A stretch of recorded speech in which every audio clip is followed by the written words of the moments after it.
What is going on, everybody? How's everybody doing today? Hopefully, you had your coffee. Glad to see everyone. Chels, the step bully, walking into first place this morning. Rusty, how are you?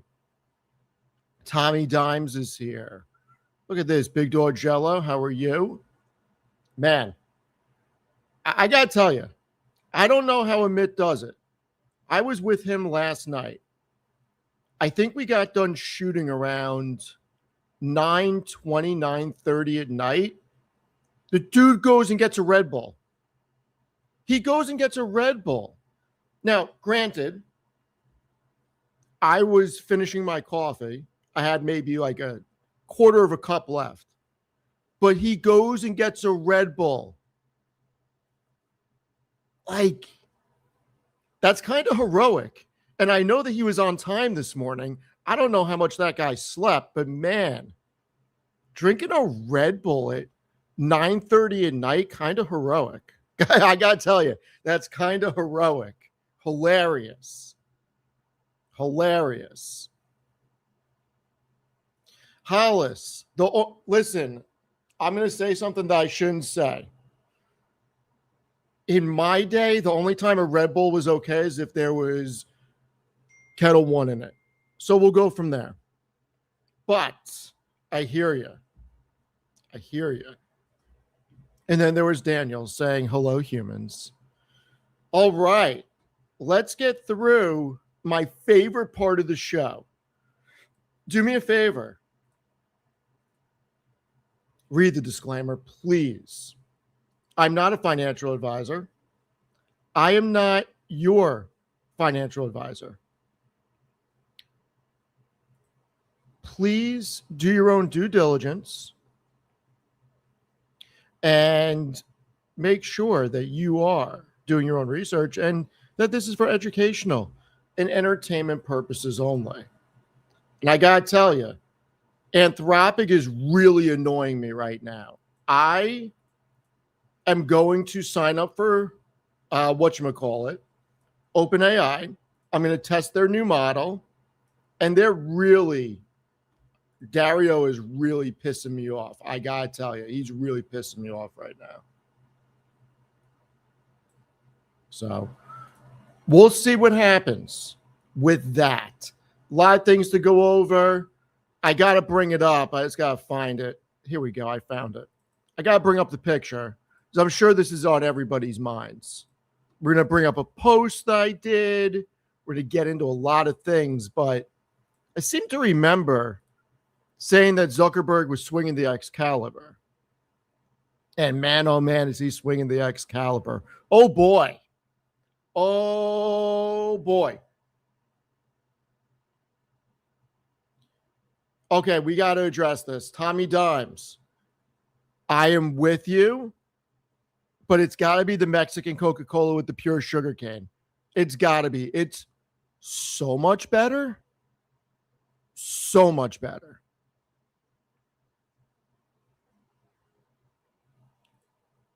Zuck did it again. How about that? Zuck did it again. If only I had enough money to pay Britney Spears to make a song called Zuck Did It Again. Oh my God, that would be incredible. Absolutely incredible. All right, let's get on with it. I want to go over a lot of things. There's just so much. We're going to start with what I just posted because I'm getting annoyed. And when I get annoyed, everybody has to hear about it. Once again, I was reading a lot of stuff last night about hyperscalers, about this, about that. Here's the actual numbers, okay? Here's the actual numbers. The combination of blue line, hyperscaler, free cash flow, Amazon, Microsoft, Oracle, Alphabet, Meta, semiconductor, free cash flow, Micron, NVIDIA, AMD, Broadcom, Samsung, okay? The combination of the hyperscalers and Oracle have generated $134.78 billion in free cash flow. in the trailing 12 months, while the combination of NVIDIA, Broadcom, AMD, Micron, and Samsung have generated $98.5 billion. Even though the combined hyperscaler free cash flow is down, call it 37%, $78 billion and change, since the 2024 $213 billion peak, their cash from operations have increased by 35.58%, $158 billion, from $444.65 billion to $602.86 billion. These are some of the best companies at generating free cash flow, and the AI build out is likely to make the free cash flow explode higher in the future.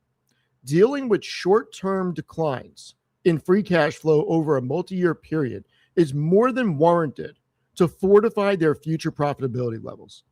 Everyone complaining about these companies spending on CapEx and thinking that AI is a bubble shouldn't invest in these companies. By the way, there isn't a bubble. I haven't even looked at the responses yet. There are none, just somebody impersonating me. What do you know? Where are the Bears? Where are the Bears? Do they not want to play? Do they not want to play when they're presented with facts? I mean, where are the Bears at? That's what I want to know. Where are the Bears at? Because you know what? I am sick and tired of the bear case. I'm sick and tired of it. None of these companies are slowing down. None of these companies are stopping. They are just foolish. Hollis is right. They're hibernating. The Bears are hibernating. Burry doesn't want to come out and play. Nobody wants to come out and play. I mean, I should have tagged Cassandra or that other guy that Chris made me watch on CNBC. But I feel like it should have. I feel like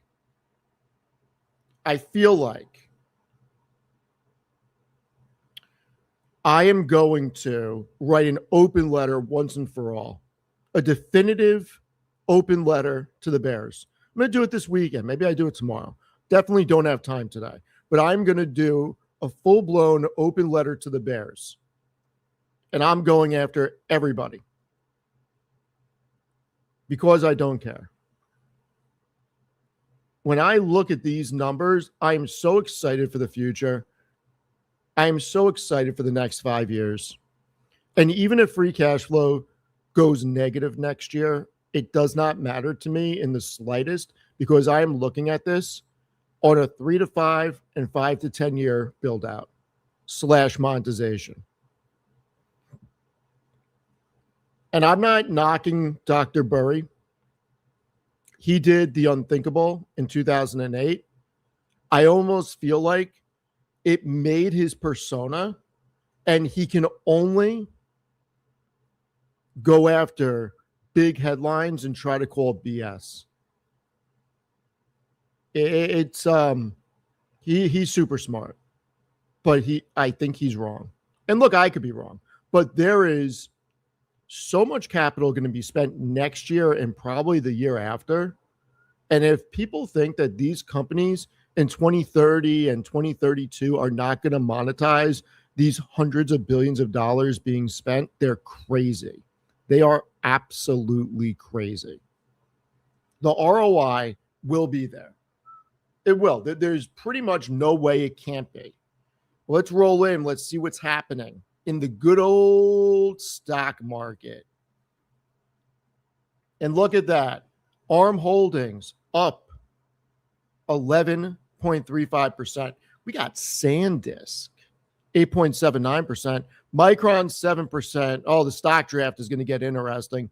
AMD 7%. Nokia running. Marvell running. Oh, Oracle. Good thing I bought more. Up 4%. Qualcomm up. Man, Qualcomm I didn't buy it yet. I was getting greedy. I was hoping Qualcomm would fall more. I was really hoping. Oh, a little CoreWeave. Huh. Broadcom. Golf clap over 400. Broadcom's over 400, everybody. It's over 400. Now, CoreWeave, we got to talk about. Man, oh man, oh man. Man, oh man, oh man. I wrote an article on Artemis, I believe. I also wrote one on Seeking Alpha about CoreWeave. And I added to my position, I added 200 shares this week. And I may add more. My position's getting healthy. I bought at, I think, 86 and 83 this week. So very happy with those buys. Probably should have bought more. But I wasn't sure if it was going to keep going down or not. I'm scaling into it. I will run the numbers for everybody about CoreWeave. I am more bullish on CoreWeave than Nebius. And I've owned Nebius since 80. Venture Global, running a little bit. Then Hoodie-O Hood Hood. Hoodie-O Hood Hood. 116. CrowdStrike 195. Zeta, O Zeta, O Zeta 2214. This do not sleep. Zeta is going to be a monster. Cannot wait for Q2 earnings. SoFi being so fly and so fired today, 1809. It's back over 18. Rocket Lab. We got to discuss Bezos. We got to discuss Blue Origin. Is there a play here? Maybe. Maybe. Or maybe Blue Origin is just getting a bump because of Bezos' name. Who knows? You got SpaceX hanging out at 150. I'm very worried that this goes lower. Lockup periods coming. I have no idea what the hell they're going to talk about on their earnings call. I kind of can't wait.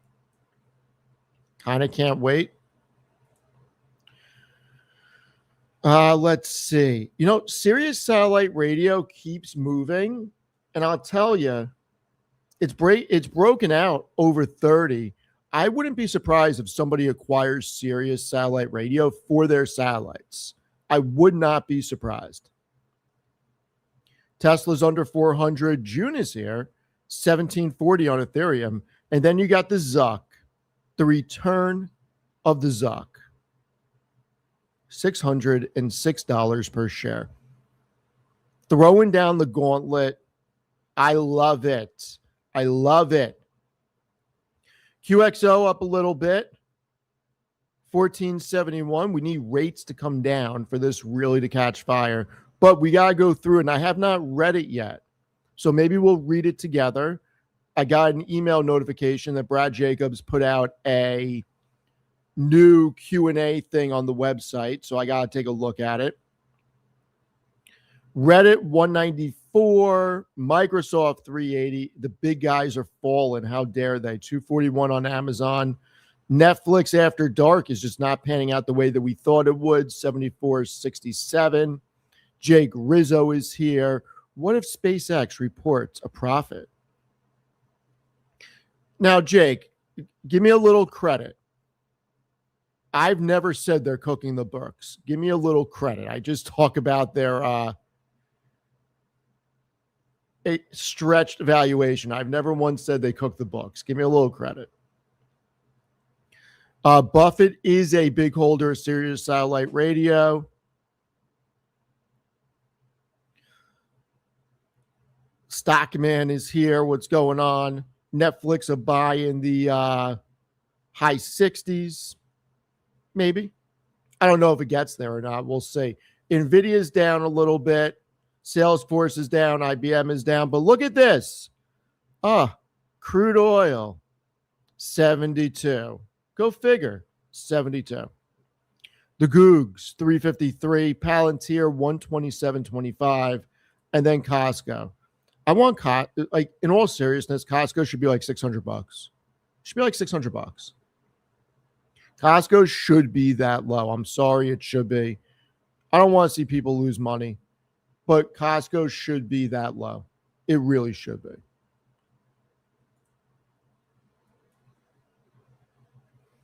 Man, some of these chip stocks, unfortunately, it's not the one that I'm in. And I say that because even though Broadcom's at 400, I have a lot more NVIDIA than Broadcom. Like a lot more. But you know what? I'll take this. I like the way this looks. things are starting to move in the right direction. We're heading into earnings season. Hooty hoo. Why is Mr. Carlson shaking his fist in the air? I don't follow him. So I have no idea. I don't short anything, Mr. Hollis. It's bad mojo. Just like at the craps table playing the don't pass. And I have a feeling Tommy Dimes actually said that he plays the don't pass sometimes. I can't do it. Even when I've gone to the table by myself, I cannot do it. My brain is just not wired that way. It won't let me do it. I don't know what to tell you. I don't know what to tell you.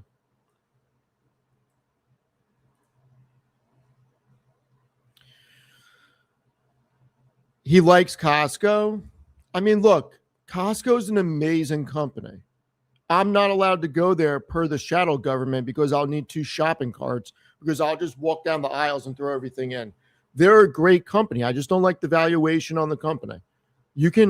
It cuts both ways.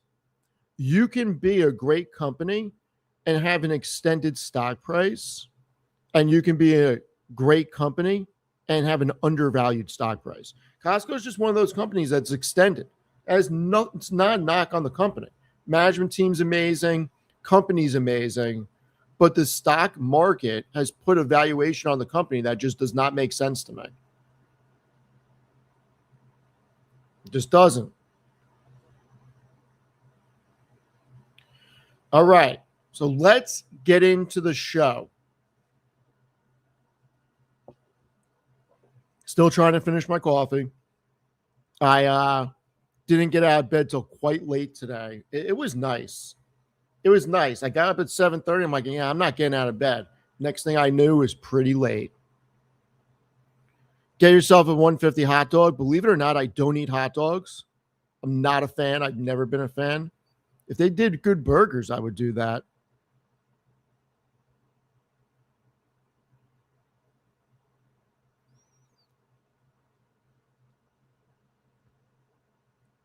Oh boy, Jake Rizzo, don't short freight trains. I mean, I'd rather be on the freight train than trying to stand in front of it. No bueno. Yeah, we're going to get into Zuck's tweet. We're going to get into it. So let's just get going. Let's start with the Middle East. The ceasefire, as we saw yesterday, obviously ended, but oil didn't even go above 76. President Trump declared the ceasefire with Iran over the NATO summit after Iranian attacks on ships in the Strait of Hormuz. The U.S. launched airstrikes on roughly 90, I repeat, 90 Iranian targets early Thursday. And Iran retaliated by striking targets in U.S. allied Gulf countries. Crude barely went up. Sure, 5.4% on Brent and 4.4% on WTI is a big percentage. But on a dollar amount, they really didn't move. Then they stole down. They actually started coming down today.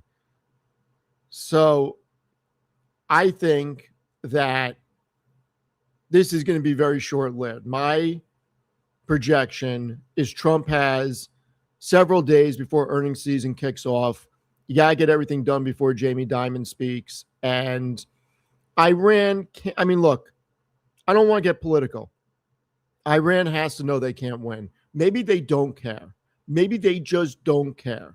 But they have to know that they can't win or do really much.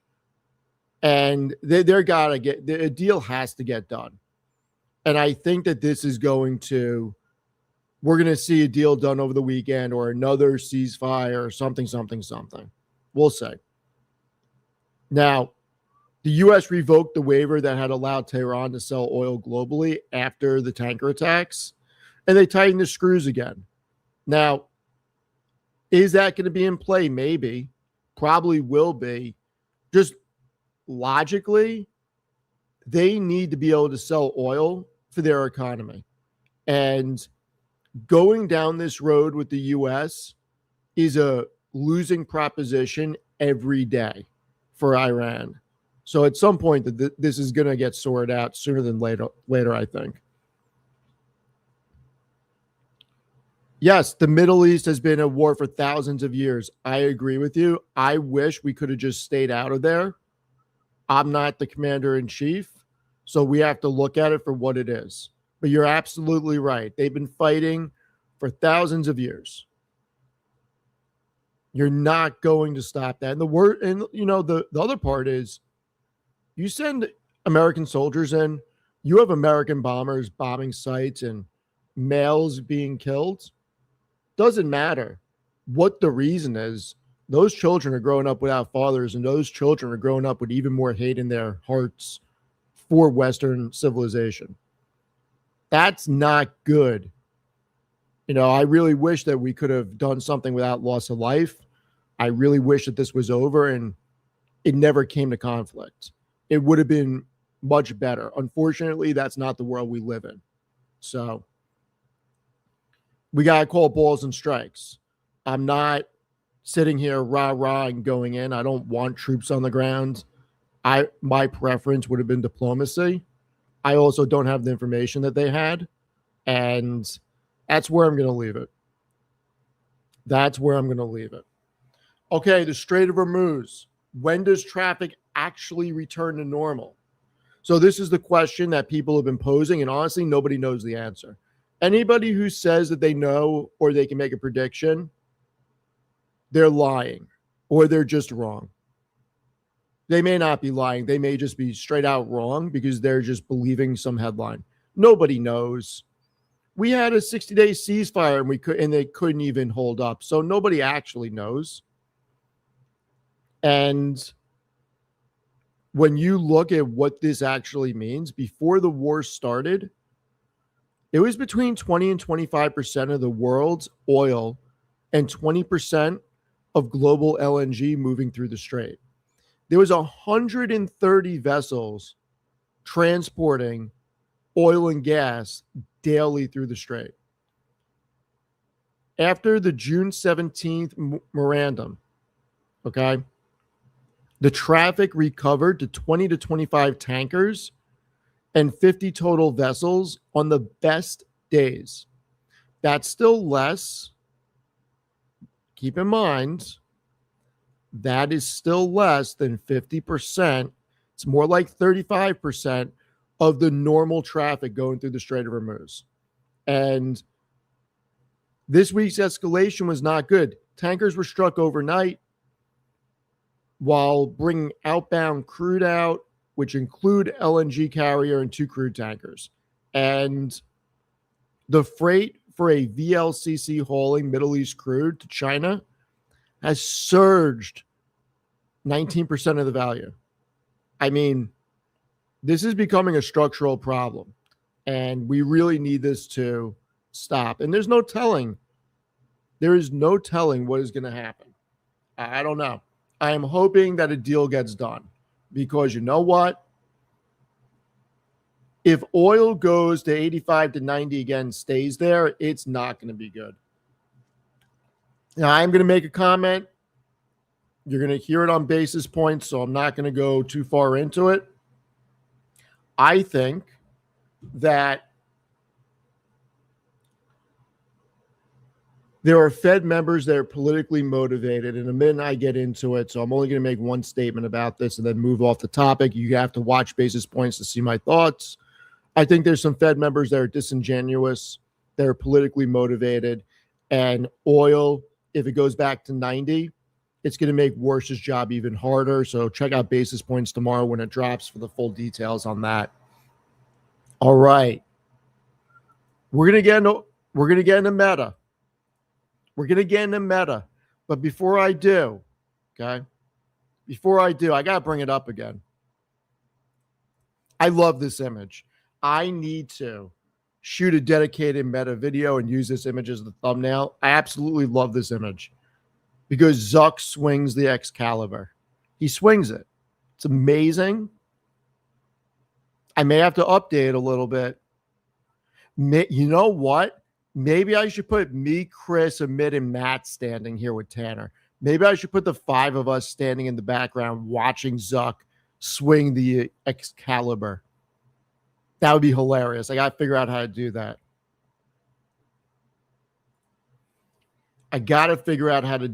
Now, before I go through everything that happened with Meta and why I'm even more bullish, I want to chart it out. And I did start building a system other than my private system for everybody. I don't think I'm going to be done with it for a week or two. It was actually a lot more complicated than I thought it was going to be. Now, let's start with this. And I really like the charts that I'm able to build on this very easily. So on a TTM basis, okay, over 10 years. Oh, people want to get bearish on Meta? Why? Because Zuck's doing over $200 billion in revenue? Smart to get bearish on a company that revenue on a trailing 12-month basis since Q3 2023 has only gone up. It's only gone up. We're in the largest growth spurt that we've been in for Meta's revenue on a quarter-over-quarter basis, on a TTM basis. If we layer in gross profit, incredible margins every single quarter when they report. I'm sorry, take Meta out of it. Take the name out of it. This is not something that I want to stand in front of the freight train at all. Let's throw operating income in there. I mean, that's pretty impressive. Now, let's throw one more thing in there. Let's throw some EBITDA in there. And then we'll move to the cash flow statement. Okay? Let's throw the EBITDA in there. Oh, what? You want to get in front of this freight train? Like, people legitimately want to get in front of this freight train. That in the trailing 12 months, they've done $215 billion in revenue, $176 billion in gross profit, $88 billion in operating income, and $109 billion in EBITDA. And people want to sit there and say that Zuck is a bad CEO? What are we doing? This is crazy talk. Zuck is an incredible CEO that over the past 9 years has grown, okay? Revenue by 609%, gross profit by 572%, operating income by 544%, and EBITDA by 574%. Incredible. Now, let's go to the cash flow statement. I'm going to get through everything that's happened in Metaland because this is, I need to look. Meta and NVIDIA are neck and neck as my largest holdings. They are neck and neck as my largest holdings. I'm actually not sure which one is larger, to be brutally honest, because they are both spread across several accounts. Oh, it must be operating cash flow that we don't like with Meta, right? Well, I do 124 billion. It must be the free cash flow is negative. Well, doesn't look negative to me. Free cash flow is $48 billion. Now, is it as much as it was at one period? No. But if we take that out, we just look at the free cash flow. Meta does not have a free cash flow problem. This is the TTM. This is over a TTM basis each quarter. It does not have a free cash flow problem. Now, is free cash flow going to go down? Probably. Who cares? Let the guy spend to solidify the future. Let the guy spend. This guy does incredible things. The ongoing lawsuit. Listen, I'm glad you brought this up. Thank you very much, because I wasn't. And yes, I did see the Canadian announcement. I'm going to be discussing it. I'm with you, but we've been dealing with lawsuits since Meta went public. And the idea that Meta is going to lose a $1.2 trillion lawsuit, what, you're going to put Meta out of business? That's never going to happen. At some point, people are going to step in and say, this is dumb. Okay, this is dumb.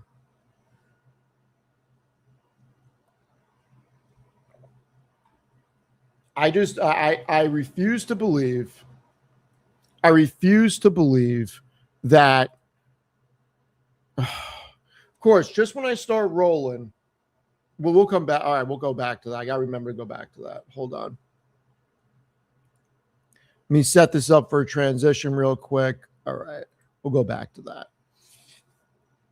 So let's just play it out. If Meta's free cash flow goes negative, not in 2027, but in 2028, is that okay? Yes. If you are a long-term investor, it's fine. Oh, and by the way, if you look at my hair, I think this is proof I don't use hair gel, right? I got hair hanging there. Like, I don't use hair gel. No bueno, no hair gel. All right. Meta going free cash flow negative. I think it would spook the market a little bit short term. Ultimately, it would be fine because the cash from operations is likely to continue expanding, just as I showed in the chart. So here's where we are with Meta, the 2026 CapEx guidance. Okay. You know what, Hollis? I did not do that on purpose. I did not. And you know what?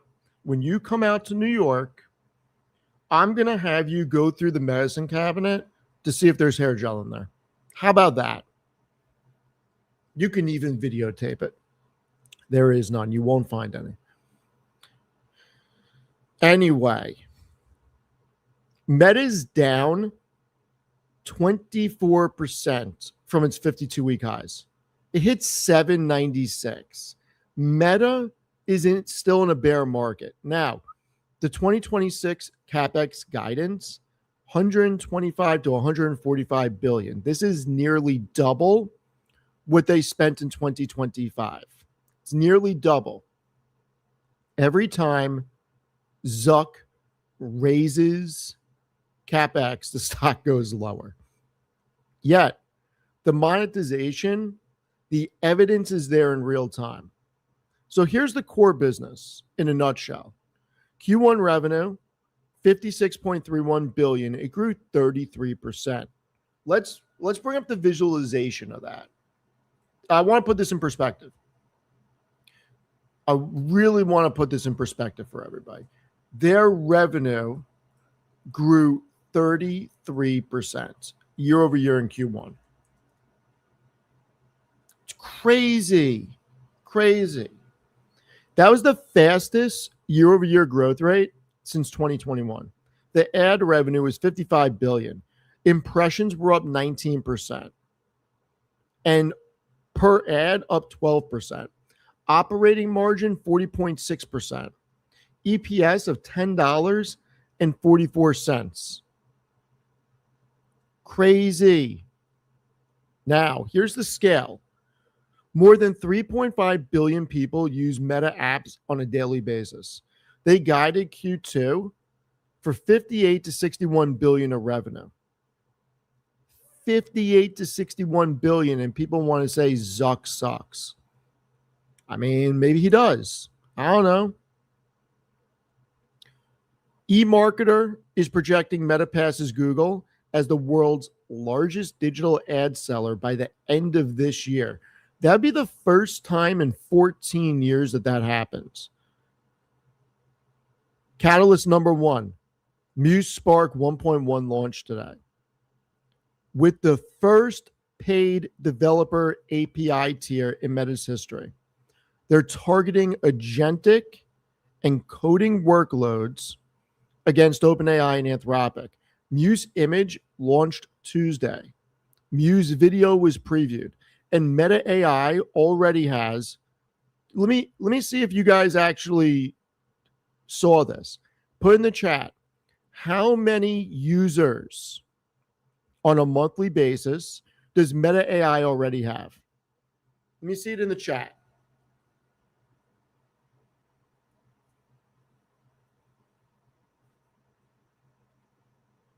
Let's see it on the chat. I'm going to give you guys 5 seconds, and then I'm just going to say the number. 5 seconds, then I'm going to say the number. Nobody? Bueller? Come on. Bueller? Somebody. Somebody's had to see this stat. Close. Meta AI already has over 1 billion monthly users. That's going to be a pretty easy pivot for their proprietary models to drive monetization. Think about that. They have more than 3.5 billion people using their apps on a daily basis, and they have over 1 billion monthly users using Meta AI. Now, what is going beneath the table that people are overlooking is agents for business. That's my second catalyst. Business AI conversations per Zuck exploded from 1 million per week in January to more than 10 million per week by the Q1 earnings call. When you think about that type of growth, 10x growth, you have to think that, okay, well, we didn't get Q1 earnings call until the end of April. What the hell is it now? Meta Business Agents launched in June across WhatsApp, Instagram, and Messenger with over 1 million businesses signing up and testing. It can answer customers, recommend products, book appointments, and close sales. The proof, in my opinion, is it actually monetizes. Here's the numbers. Family of apps and other revenue, mostly WhatsApp paid messaging, grew 74% year over year to $885 million in Q1. And paid messaging crossed a $2 billion. Let me say that again. Paid messaging crossed a $2 billion annual run rate in late 2025. There is commission structures and premium agent tiers also. There is so much to be bullish about. Now let's talk about compute. Okay, let's talk about compute. The Meta Compute Cloud business was reported on July 1, and the stock went up 9% in a day. Took CoreWeave and Nebius down.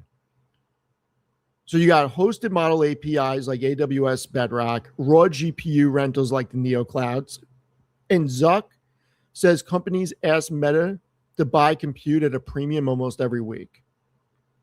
How is that not bullish? How is that not bullish that Zuck can just come in, even if, and think about this, because there's a constraint, okay? Zuck has one of two avenues to go.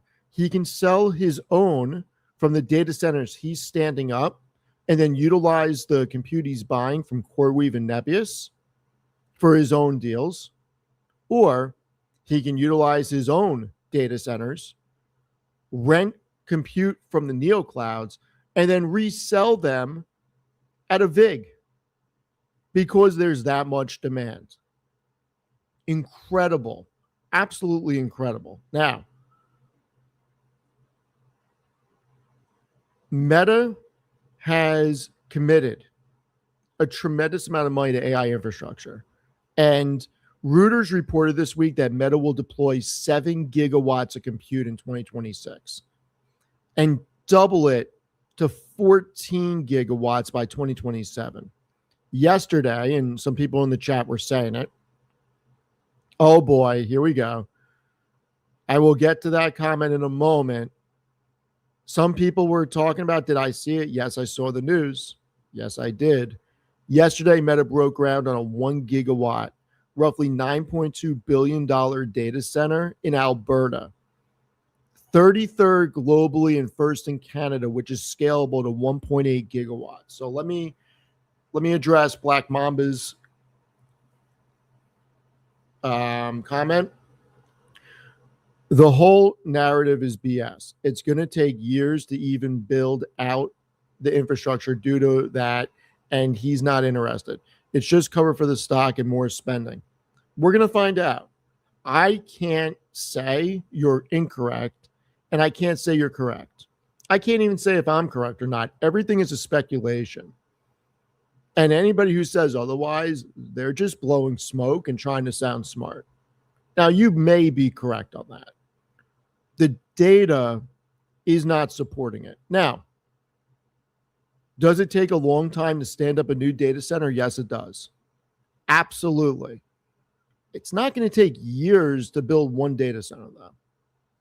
Now, these companies are bringing more compute on every quarter. And keep in mind, it's not just about standing up new data centers. It's also about getting the latest technology and ripping and replacing what is currently in your existing data centers to make them more efficient and more powerful. So it's not just about standing up new data centers. So we're going to find out what happens. We're going to find out. Now, here's the other thing. You got custom silicon. Meta's looking at its own in-house chips with the Iris line, and they enter production in September. And you know what? It's designed by Broadcom, built by Taiwan Semi, with new chips planned every 6 months through 2027. Owning silicon lowers Meta's compute cost. Twice. Think about this. Okay, please think about this.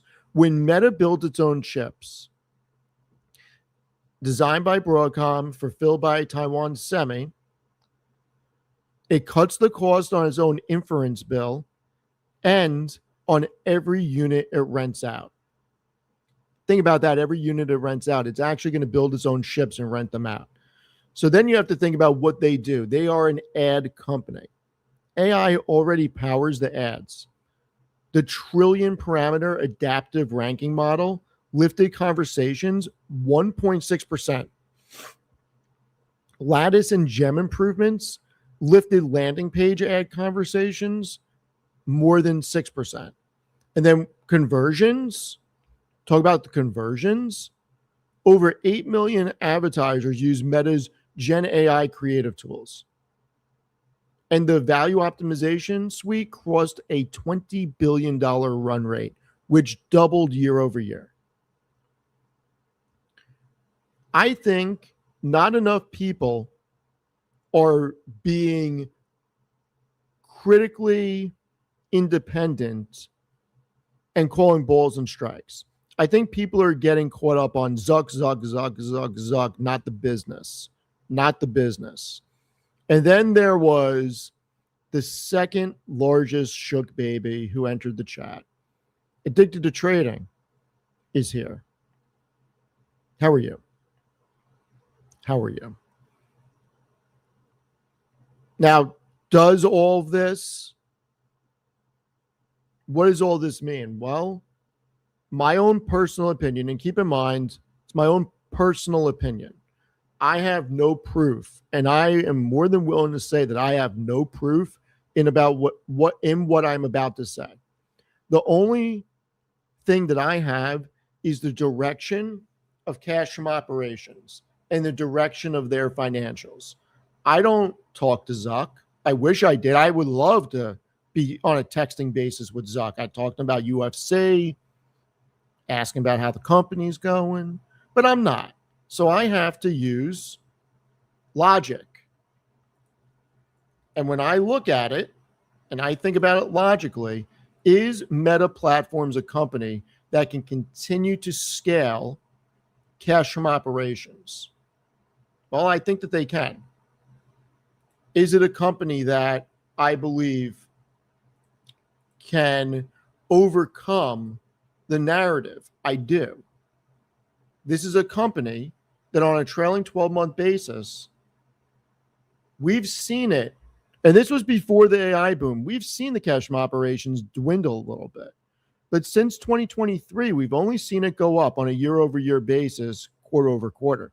For how many quarters? 1, 2, 3, 4, 5, 6, 7, 8, 9, 10, 11, 12. 3 full years on a trailing 12-month quarterly look back, 3 straight years of quarter over quarter growth. That's not a trend I want to fight. Zuckerberg understands business. This guy is not dumb. He understands business. So I'm willing to sit here and back his play. And when I look at where this is trading, even at the current level, after the little pop we got, Meta Platforms is still trading at 15 times forward and 18 times current year. It's the cheapest Mag 7 on a current year basis, and it is the third cheapest on a forward basis. Would I be buying Microsoft over Meta right now? Maybe. Technically, I have because I bought Microsoft a couple weeks ago. But that's only because I have a full position in Meta. I think that the market is cheap relative to earnings power. I think the market is cheap based on where earnings potential can go. And what happens if the Mag 7 return to the Mag 7 from the Lag 7? That's the real question. I think the market goes higher. I really do. I think NVIDIA is very cheap. I think Microsoft's cheap. Meta, Amazon, Alphabet. I think they're cheap. I really, really, really do. I think Apple's fair value.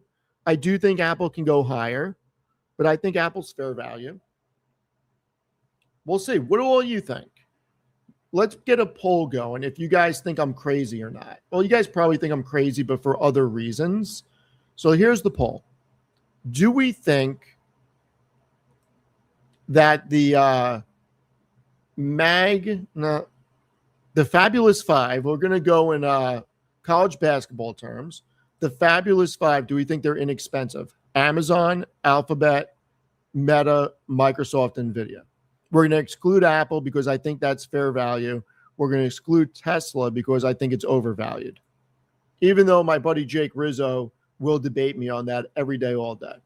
We can agree to disagree. Are the Fab Five undervalued? AMZN, MSFT, the Googs, Meta, NVIDIA. It would be nice if I could get spaces in the right places. All right, the poll is out. Please vote. I would really appreciate if you vote. And if you're enjoying hanging out with me on a Thursday afternoon, please like and subscribe to the channel. It actually does help me a lot. If you're not subscribed, please subscribe. It costs you nothing. And we're going to see how this poll goes.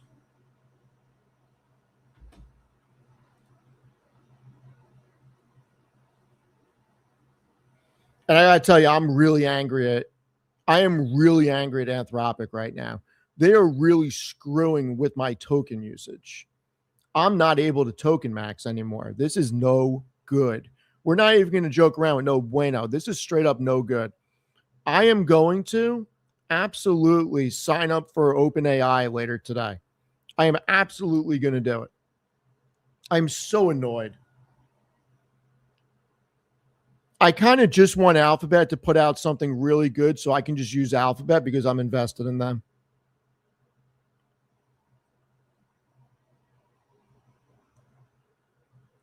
I mean, service is busy.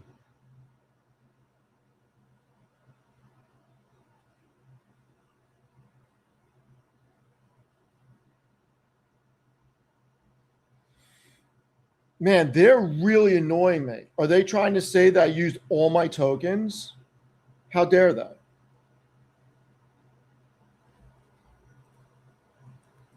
want to talk about token maxing. Like, I am absolutely going through a crazy amount of tokens. They don't even want to let me put my credit card in. Kind of wild.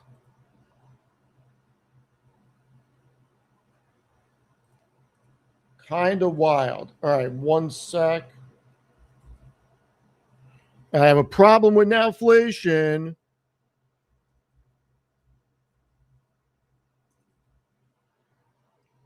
So annoying. All right, we'll see what happens. Let's go back to the poll. 90% of you say yes. I love the group think here. I love the group think. All right, we're going to close it out. I would like to know, for the people who think that they're not undervalued, what's the reason? Because maybe I'm missing something. Can we have a room tour? There's not much to the room. This is just the office. I mean, I got a bunch of stuff right there. I don't want to move the camera around. I got a bunch of stuff right there that I need to hang up and stuff. I got my couch there, some closets, window, door, stuff hanging up, my humidor. So it's a regular room. Nothing crazy. Regular room. And then there was Lena. What's going on? What's for lunch? I don't know. I got out of bed pretty late today. I haven't even thought about lunch yet. All right, we're going to move on to another topic. Before I do, I teed this up. I want to listen to Sam Altman, but before I do, this kind of plays into what I was talking about. So let's see what the guys have to say. On anything happening in the market these days, because it's been, as I said, up, down, and who knows where from here. I made the point last week that you've got, maybe it was Tuesday, I don't know, the days are all blending together for me.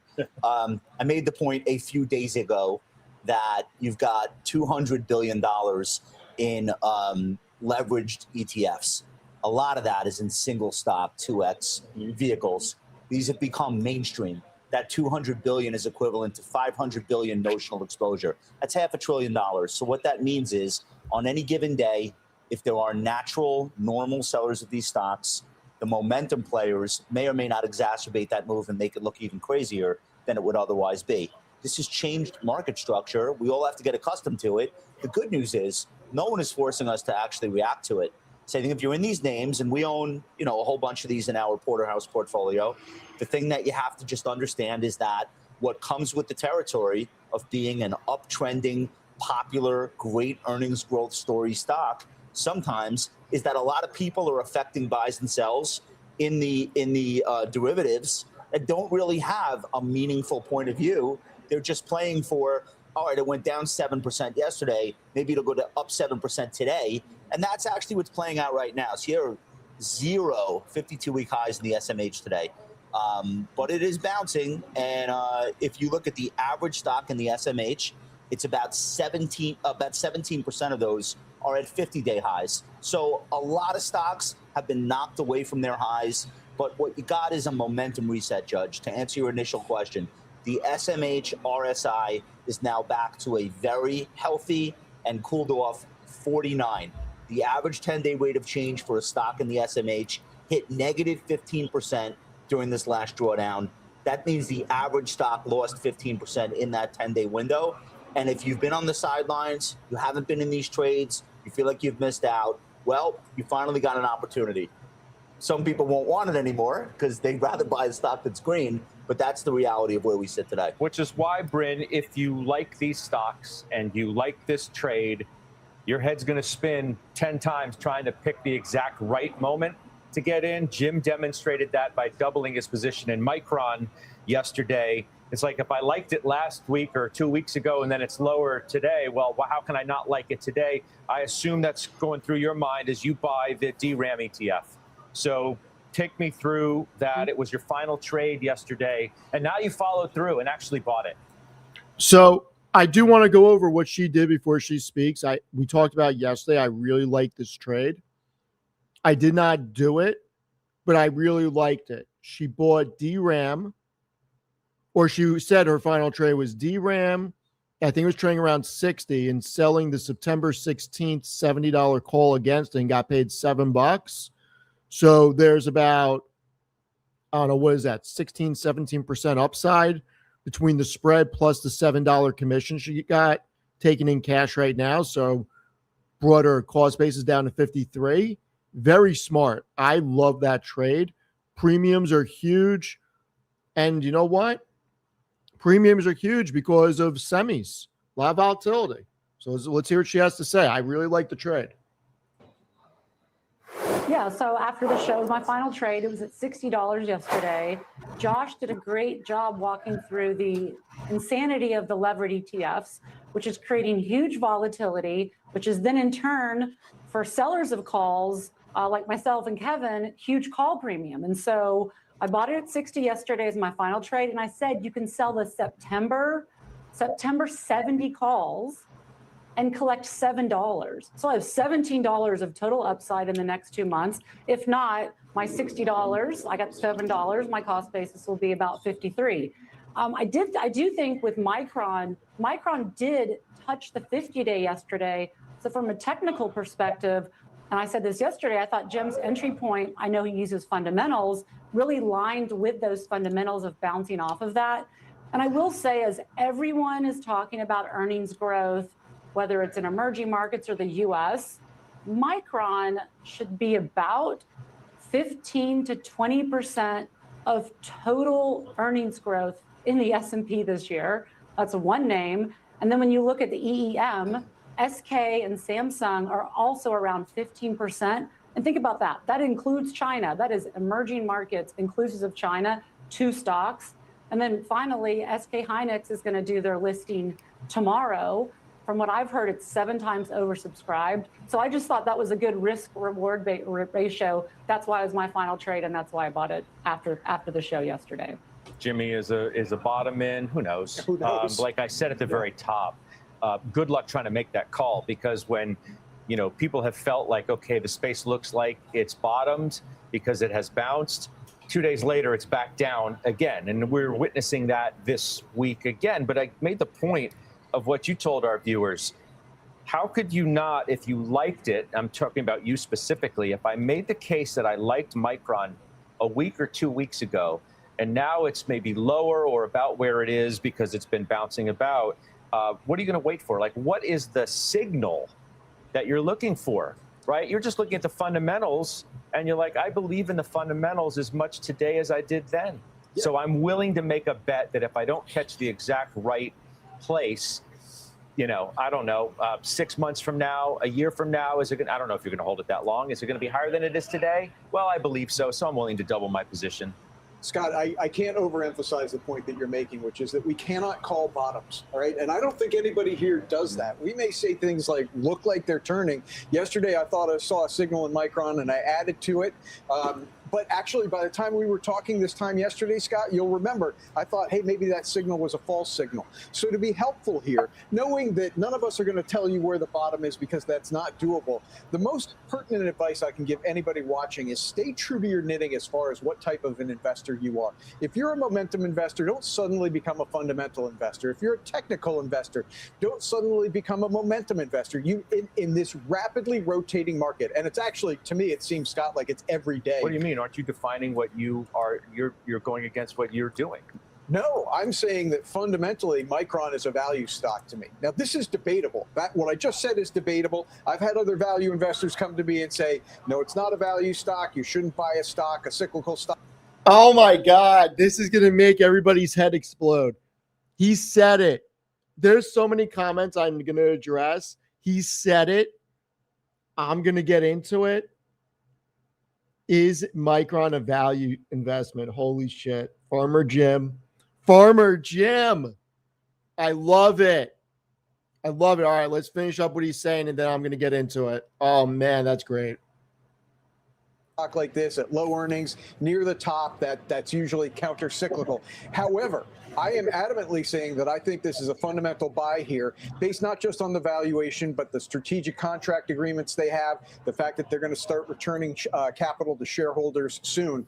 But I don't want to get lost in me personally. What I want to say is, with these rotations that are happening every day, You have to stay true to your knitting, because if you think you're all of a sudden going to become a momentum investor, you're likely to get the trade wrong. And it's interesting, though, Scott, and maybe this is what you were pointing out, is that at times certain styles will intersect. So I can be a fundamental investor, a value investor getting into Micron, and yet still it is a momentum play. They're not mutually exclusive. But please don't start changing your cooking along the way because you think you know where the market is rotating next. Nobody knows. Marvell, Intel, AMD, they're all bouncing pretty hard today. We can cycle through those. As I said, there it is. Pretty good example of what we're talking about as I send it to Jason. Yeah, how do you see this trade? Yeah. So I think there's a lot to say here. I think one of the things that I've been considering as I'm kind of evaluating what's. Can you believe that Intel is 113? Seriously, 113. So many of us slept on it, and I could rip my hair out. I had called him in. And TJ, to his credit, shout out TJ, actually buying Intel. I said to Amit and him, man, Intel looks interesting in 19. I don't think it fails. Strategically, the U.S. needs their fabs, even if it loses money. Otherwise, we're so dependent on Taiwan semi. And then Trump pumped everybody's bags. Another missed opportunity. Happened over the last couple of weeks is this really a rotation or is this a rebalancing? Because the price action has been somewhat orderly on July 1st. You're starting to see, obviously, what has gotten us here pull back. We've seen, obviously, healthcare and financial services really start to move forward. And then we're seeing a lot of this push and pull over the last few days. So I think, to Bryn's point, what she said earlier about Micron representing 15% of the earnings growth in the entire complex is a significant story. I think muscle memory does come back, and a lot of what got us here will continue to just pull us forward. And I just think we're just in this period where we're trying to find, from a positioning standpoint, where we need to be in the second half. But I continue to believe in, as Jimmy is mentioning, Micron, which is obviously up a ton this year, 257%. It's trading at 7 times earnings. You think it's a value stock? So I think it could be both, right? I think at this point, because of their earnings picture going forward, this is a story where value investors are interested in plays like this. But at the same time, the momentum is there as well. So I think that's why it's kind of playing in this interesting sandbox where it's getting the price movement that it's asking. I mean, maybe NVIDIA falls into that category too, just given where its valuation has gone. It's in the MTUM ETF. It's been pretty volatile, hasn't gone much of anywhere. If you back that out, year to date, you'll get a better look at really what NVIDIA has done. As people wait for this stock to get going again. It had that drawdown in the late spring. It had a nice pickup, and now it's been back doing a little bit of nothing. Stephanie Link joins us now because this is a big deal for. All right, what do we think Stephanie Link is going to say? I mean, this is important. NVIDIA is my probably largest holding outside ETFs. I cannot wait. Then we're going to get to the comments. We're going to get to Micron being a value company. We're going to get to other things. I'm going to cut it off after she speaks. You bought NVIDIA. So it's nice to have you. Thanks for joining. Tell us why. Tell our viewers why this was the time to do that. Yeah, I've never owned NVIDIA, regretfully, but it's the valuation that is very compelling to me for what you're getting. This is best in breed on sale, and that's what I like to do. It's 18 times PE. It's 15 times EBITDA. This is the cheapest the stock has been since 2019. It has underperformed the group 53% year to date. In the past year, it's underperforming the group by 72%. So it's been a big laggard. And I think it's going to play catch up because the fundamentals are extremely strong. This is a company that has 97% market share in the server GPU market. They have proprietary software platform. They've got new compute platforms that are coming. They're even expanding into CPUs. So this is a company that actually grew earnings 130% year over year last quarter, revenues of 85%, gross margins in the mid 70s, and it's sustainable there in my belief. And free cash flow is going to double from this year to next year to $206 billion. So I think the fundamentals are very strong. I don't understand why the action has been so poor, but I think the valuation now makes so much sense to me for the long term. Josh, good move here. What do you think? I'm anytime Stephanie and I agree on a stock, I feel way more confident than when she and I disagree. And Stephanie and I have been talking about NVIDIA on this show for the last 15 years, and she's made a ton of money in names like Broadcom that have been rallying right alongside. But we're just, on behalf of the NVIDIA shareholders, we're thrilled to welcome her with open arms. I would point out there's a little bit of a shareholder transition in NVIDIA taking place. I think a lot of the action that you're seeing in Micron, those are the same people that were attending earnings release parties in Manhattan 2 summers ago for NVIDIA. The momentum crowd has completely left the stock. I know. I'm still trying to get Amit to do a live NVIDIA earnings at a bar. I'm still trying to pull this off and just do it live. I would love to rent out a bar in New York City and do a live NVIDIA earnings. There's a remnant of it that's still held in MTUM and some of the big momentum strategies, but it has not been a momentum stock in a long time. I think it's better than a momentum stock. I think now what you have is a fairly low risk to the future outlook. I agree with what Stephanie had to say there about the proprietary platform. That's why I've been bullish in the stock for a long time. And you don't have to pay a 40, 50 multiple on this thing like you might have to for some other areas within semiconductors. So I think it's great that she's in, and I hope we make money together. Bryn, what do you? All right. I am so happy about NVIDIA. I mean, the fact that she thinks they're going to double free cash flow, amazing. Let's get to some of these. Basis points will be out tomorrow afternoon, 5 or 6 p.m. Addicted to Trading, it comes out every Friday. Basis points every Friday.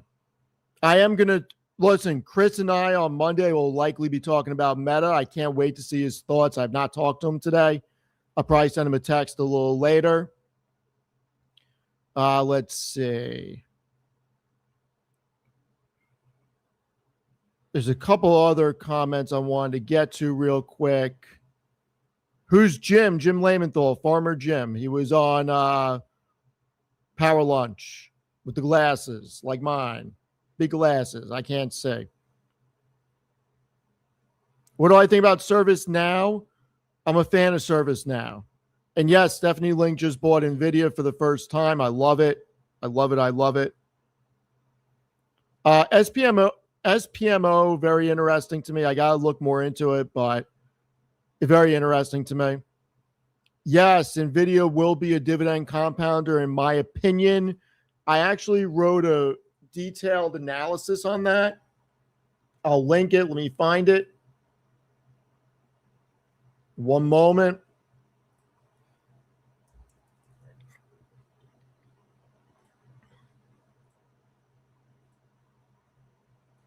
So if you want to read it, it's on Seeking Alpha. I just put it in the chat. It's becoming an incredible dividend growth compounder, in my opinion. They just increased the dividend by 24x. And yes, she had Broadcom for quite some time. I would love to get Stephanie Link on basis points. Trust me, we will try our best. I think she would be incredible to interview. Would love to talk to her.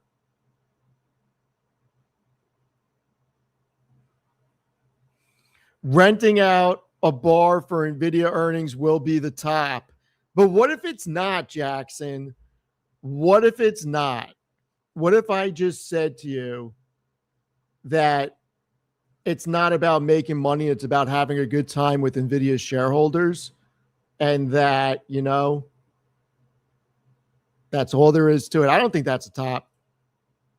Raven, we'll see what happens. We will see what happens. Jensen lookalike contest. Love that. I mean, I promise you this. If I ever do it, I will get a black leather jacket to wear. I promise you that. I promise you. I would absolutely get one. And here's the article about NVIDIA becoming a dividend compounder. Can invite Stephanie to the NVIDIA watch party. I mean, that would be legit. I don't know if she'd go for it, but that would be absolutely legit. Oh, my God. Be great. That would be great. All right, let's take a look at the market. Then we're going to get into Micron. And if it's actually a value company, Is it not? How should we look at Micron, et cetera, et cetera?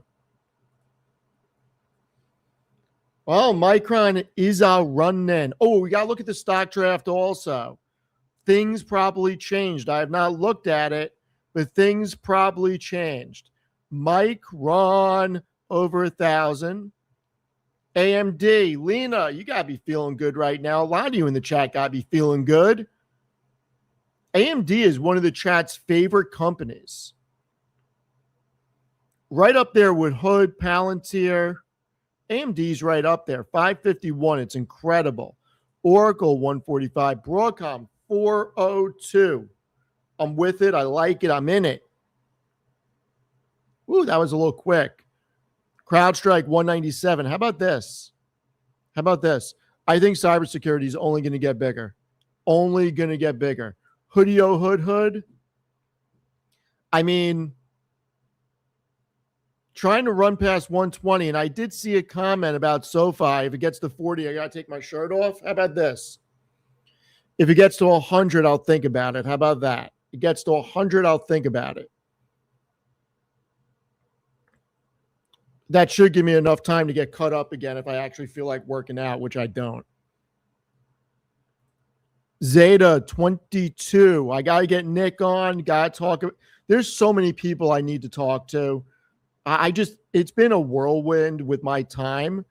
I need to get Nick on. That guy, I cannot wait to hear how bullish he is about Zeta. Core to the weave. 91.90. You know what? We got to look at the option market. Maybe I sell some calls. No, Lena, you can't do that. If it gets to 100, we may not see you again. I mean, you can at least log in from the island you're going to hang out on. Wi-Fi still works. I'm pretty sure you're just going to get Starlink. You can still hang out. You're still welcome. Lululemon. Meta, let's go. The street is liking Meta, ladies and gentlemen. Looks like me buying more QXO may have been a smart move. You know, we're not going to be pulling a Varsity Blues. I can tell you that. SpaceX 150, Bitcoin 62.7. We got Strategy at 94.73. The Uber 74, Reddit 196. Ethereum 17.38. Wendigales 746. Service Meow 107. Nebius 216. Nike 42.80. All right, Amazon 242. Microsoft 379. NVIDIA 201.88. Netflix After Dark not getting after it. And then you got Palantir 127 in oil. Big old scary oil 72.07. All right, let's get into this before we go to Micron. We'll circle back to Micron. I have still not watched the interview. I've had the interview teed up. So let's watch it together. I want to see what Sam Altman says. I'm very angry at Anthropic and Dario. Let's see what he says. And Company Sun Valley Conference in Idaho, where our Julia Borson is sitting down with a special guest, OpenAI's CEO Sam Altman, in a CNBC exclusive interview. Julia, take it away. Thanks so much. Sam Altman, CEO of OpenAI. Thanks so much for joining us here today on the heels of making your ChatGPT 5.6 models available. You're announcing they're going to become generally available today. How are these new models meaningfully different than your rivals? Yeah, so we're very excited. Thanks for having me. 5.6 Sol, I think, is not only the best model in the world for most people, it's also much more efficient than other models out in the world. So it's 54% more token efficient on agentic coding tasks, and also, as good or better as the other best models out there. And we're really seeing people now start to care about efficiency, understand their spend, get a great ROI. So this is a great step forward for us. So that 54% number, that's news. How much is that coming from your focus on bringing down costs for your partners, for your customers? Entirely. Cost and speed. It's also much faster. But customers clearly, every enterprise now is thinking about spend. and the value they're getting in exchange for AI. And this is what we really want to do. Like, we want to be the best, most dependable, most reliable, best ROI partner for enterprises. Here in Sun Valley, you're meeting with a lot of your partners. I'm sure most of the companies here are your customers. What kind of pressure on spending are you hearing from them, and how are you hearing they plan to adjust their budgeting around AI spend?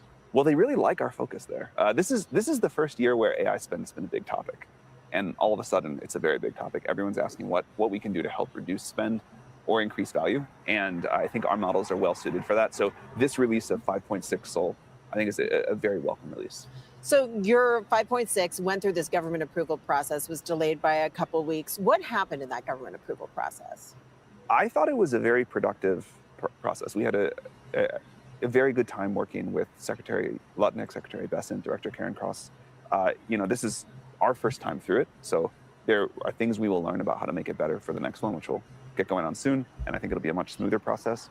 But the government's technical capability was impressive to me. People really are doing good work testing and red teaming these models, and they really care about getting these models out quickly, but with a high level of safety.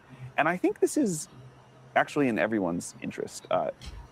If you want broad access, which we do, and you have powerful models, you really want to be able to be confident in your safety claims, because otherwise the world is going to get uncomfortable very fast.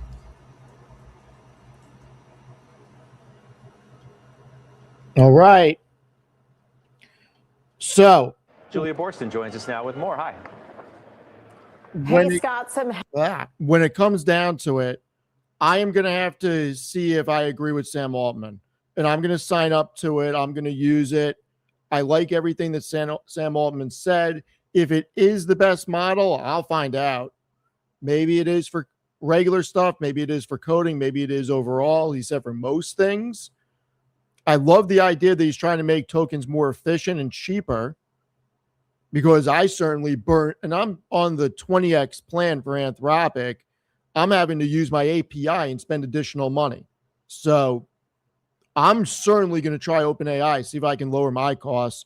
I'm using AI every day for the stuff I'm doing. So we'll see. Maybe he's been coached. Maybe he hasn't. I'm a little annoyed at Anthropic right now because they are, in my opinion, doing something very bad for their customers right now. Let's see if there's any news from Claude real quick.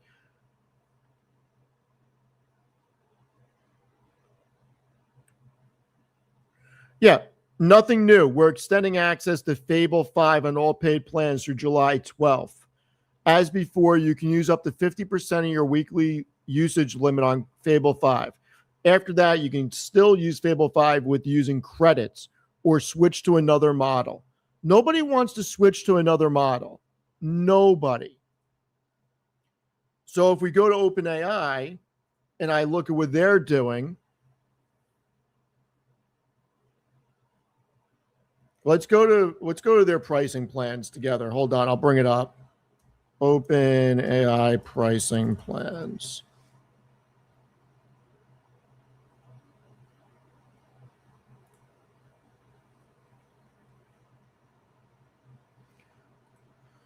I don't want it for business. What the hell? ChatGPT, how about that?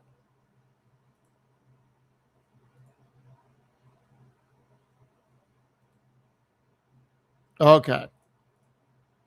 I want to know, put it in the chat. What model are you using, or what are you using? So you can get Go for $4 a month, Plus for $20, or Pro for $100. Everything in Plus, and this is the same model as Anthropic, 5 or 20x. So you get all the advanced models on Plus, and then in Pro, you get the Frontier Pro model. Maximum access to codecs, maximum deep research, unlimited core chat, unlimited and faster image generation. I'm going to have to get it. I'm going to have to get Pro because I'm sick of Anthropic screwing me over. And hopefully this is as good. Hopefully this is as good. I cannot wait for the new model to try it. I'm going to try it later today.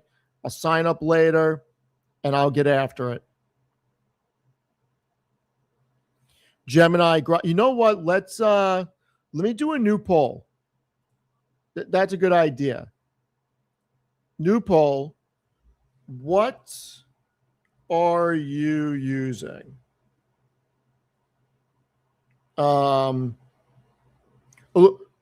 Let me phrase it like this because somebody may use both. What is your primary model? Claude, Chat, GPT, Gemini, or Grok?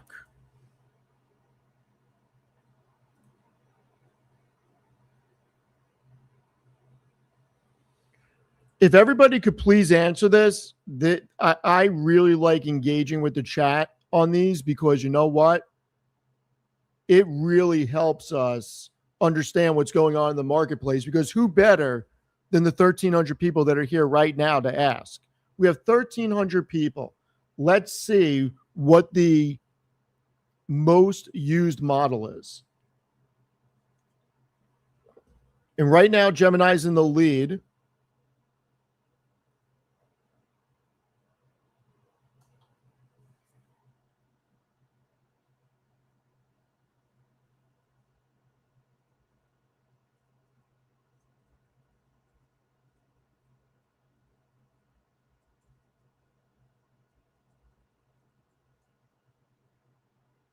All right. Gemini's taking it away. We got 180 votes. Please vote, ladies and gentlemen. Then we're going to get into Micron and some other things.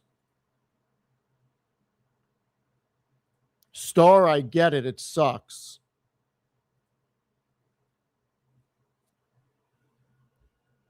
Man, 43% on Gemini.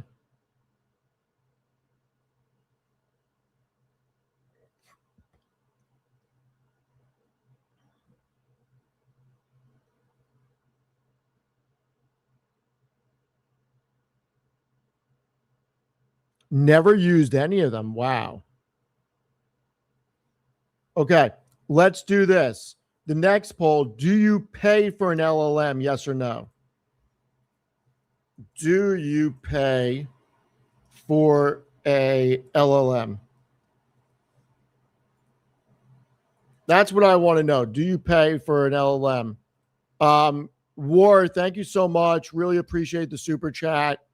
I use a Sherm SM7DB. So I use the big one. The Sherm SM7DB. It's the same one that Amit and Tanner use. Wow. 50-50 split. 52% no now. Wow. Wow. Man, I got to tell you, I use the LLMs so much. I'm a little surprised at this. I mean, I couldn't imagine life without paying for an LLM, to be perfectly serious with everybody.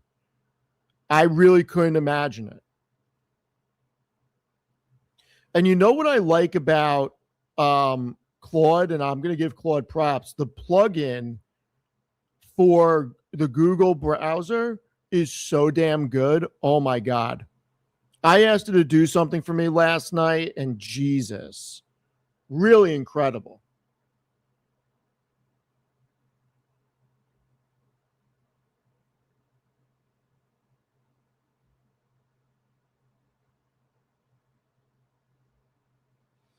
All right. More people not paying than paying. I'm a little surprised, to be honest with you. I'm a little surprised. All right. Is what it is. I'm not going to say that anybody should pay. I don't believe in that. I mean, you use it for how you want to use it. Just because I pay, don't think that you need to pay. Ohio is America's top state for business. Are you kidding me? I did not see that one coming. Get the hell out of here.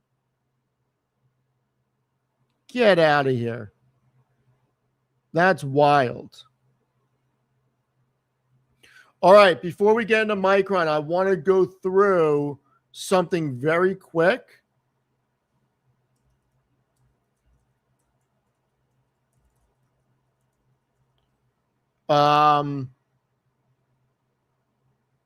My latest pick, Lockheed Martin. I am looking to start a position in Lockheed Martin. People probably are going to think I'm crazy. With what's going on overseas, I think Lockheed Martin, and after hearing that the defense budget that's being proposed is now going to be $1.5 trillion, I think that their businesses, from aeronautics to missile and fire control, I mean, I got to tell you, a lot of money is going to flow this way. And I am really thinking that there's going to be a huge play into Lockheed. Now, Palantir is great. I already have a big position in Palantir, but we are going to see so much money spent on munitions that I think that these weapon systems, look, if I can invest in Anduril on the public markets, I would, but I can't. And the private placements are pretty crazy right now. The missile systems, pretty wild. And here's the other thing that people don't realize. They actually have a real space division. So this may be the indirect play on space I'm going to do. The dividend is 2.5%. They're buying back, or they have the authorization to buy back shares once the government lifts it. And I'm a big fan of Lockheed. 23 years of consecutive dividend growth. 23 years. And it trades at under 20 times earnings. It is on the verge of becoming a dividend aristocrat. My full research is out on it. So Lockheed Martin, Seeking Alpha dropped this morning. What's the new announcement? Is it the model or something else? Where are they live? Where is OpenAI live?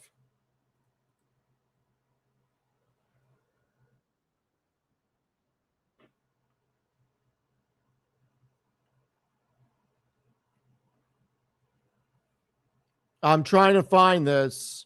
If you could help me out, let me know where it's live. That would be great.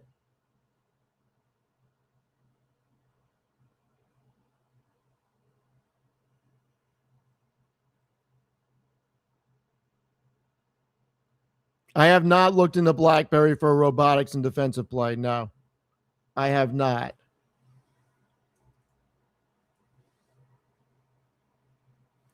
Would I buy LMT for dividend appreciation? I think it's an interesting dividend company.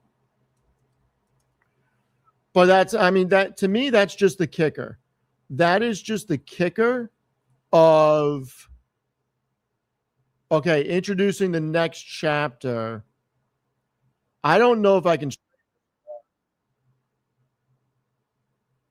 It's starting soon. I have no idea if I can stream this. The streams, they just went public.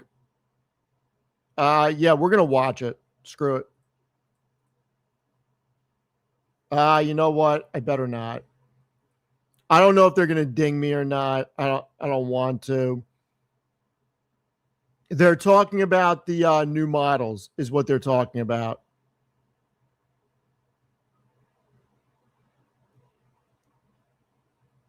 All right. I will watch it later and report back later today on it. Maybe Tanner and I will talk about it tonight. Tanner and I will be live at 8 o'clock. So we'll go from there. Let's look at Micron. And let's see. So Farmer Jim was talking about Micron being a value play. Well, let's see. Is it a value play? Where's good old Micron trading right now? I mean, 14 times this year's earnings, 6.7 times 2027, and 6.1 times 2028. 127.5% EPS growth over the next 2 years. I think that Micron, there's no reason why their EPS cannot continue to grow. In fact, we've seen the numbers for the following year for 2028 go from about 78 to 166, and then next year's went up significantly. This is a company that I think has so much demand for their products that when I bring up the cash from operations and its expansion, it's actually quite incredible what they've done. I don't see it stopping anytime soon. I really don't. I mean, that's a lot of people think that this is not sustainable. It may be sustainable for a couple of years. It may be sustainable for a couple of years. This is my own platform that I use, that I built. It is my own platform. Just wait until my Micron could have. I don't know. It could have. So I guess I'm going to stream the OpenAI event. Hold on. Give me 1 sec. Let me see if he's actually, if Tanner's streaming it, then. All right, I'm going to stream the OpenAI event also. Screw it. All right. I'm with you. Let's do it.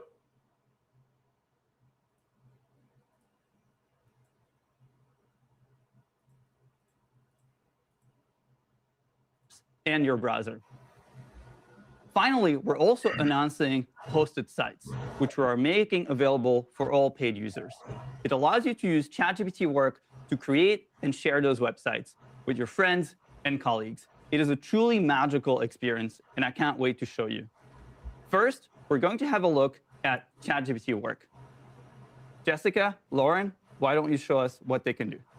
Hi, I'm Jessica, engineer on ChatGPT Work.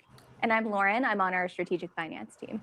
So we're gonna show you the new experience on web and mobile. So let's take a look at mobile. So here we have chat. Chat is the familiar thing you know and love. It's really great for quick answers, search, and brainstorming ideas. But today, we're also introducing work. And work is where I go to have ChatGPT help me just get stuff done. So for example, something that I did right before to prepare for this launch is, hey, ChatGPT, I would love to get an understanding of how people are using the ChatGPT Work feature internally. Look through Slack and employee feedback and find people in diverse roles that have used the product in really interesting ways. I'm in San Francisco this week for the launch. I would love to meet up with a few people and really deep dive on their use cases in person. So I can send this through mobile, but these conversations also appear on web. And this is something that I actually did earlier.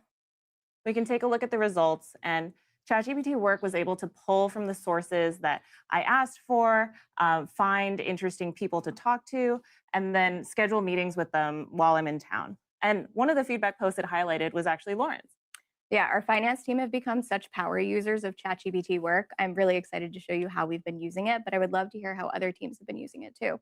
Yeah, we've talked to people throughout the company, like recruiters that are using scheduled tasks to track interview progress and make sure that we're getting feedback timely, and data science who are using our new visualize feature to just add context for quick ad hoc requests.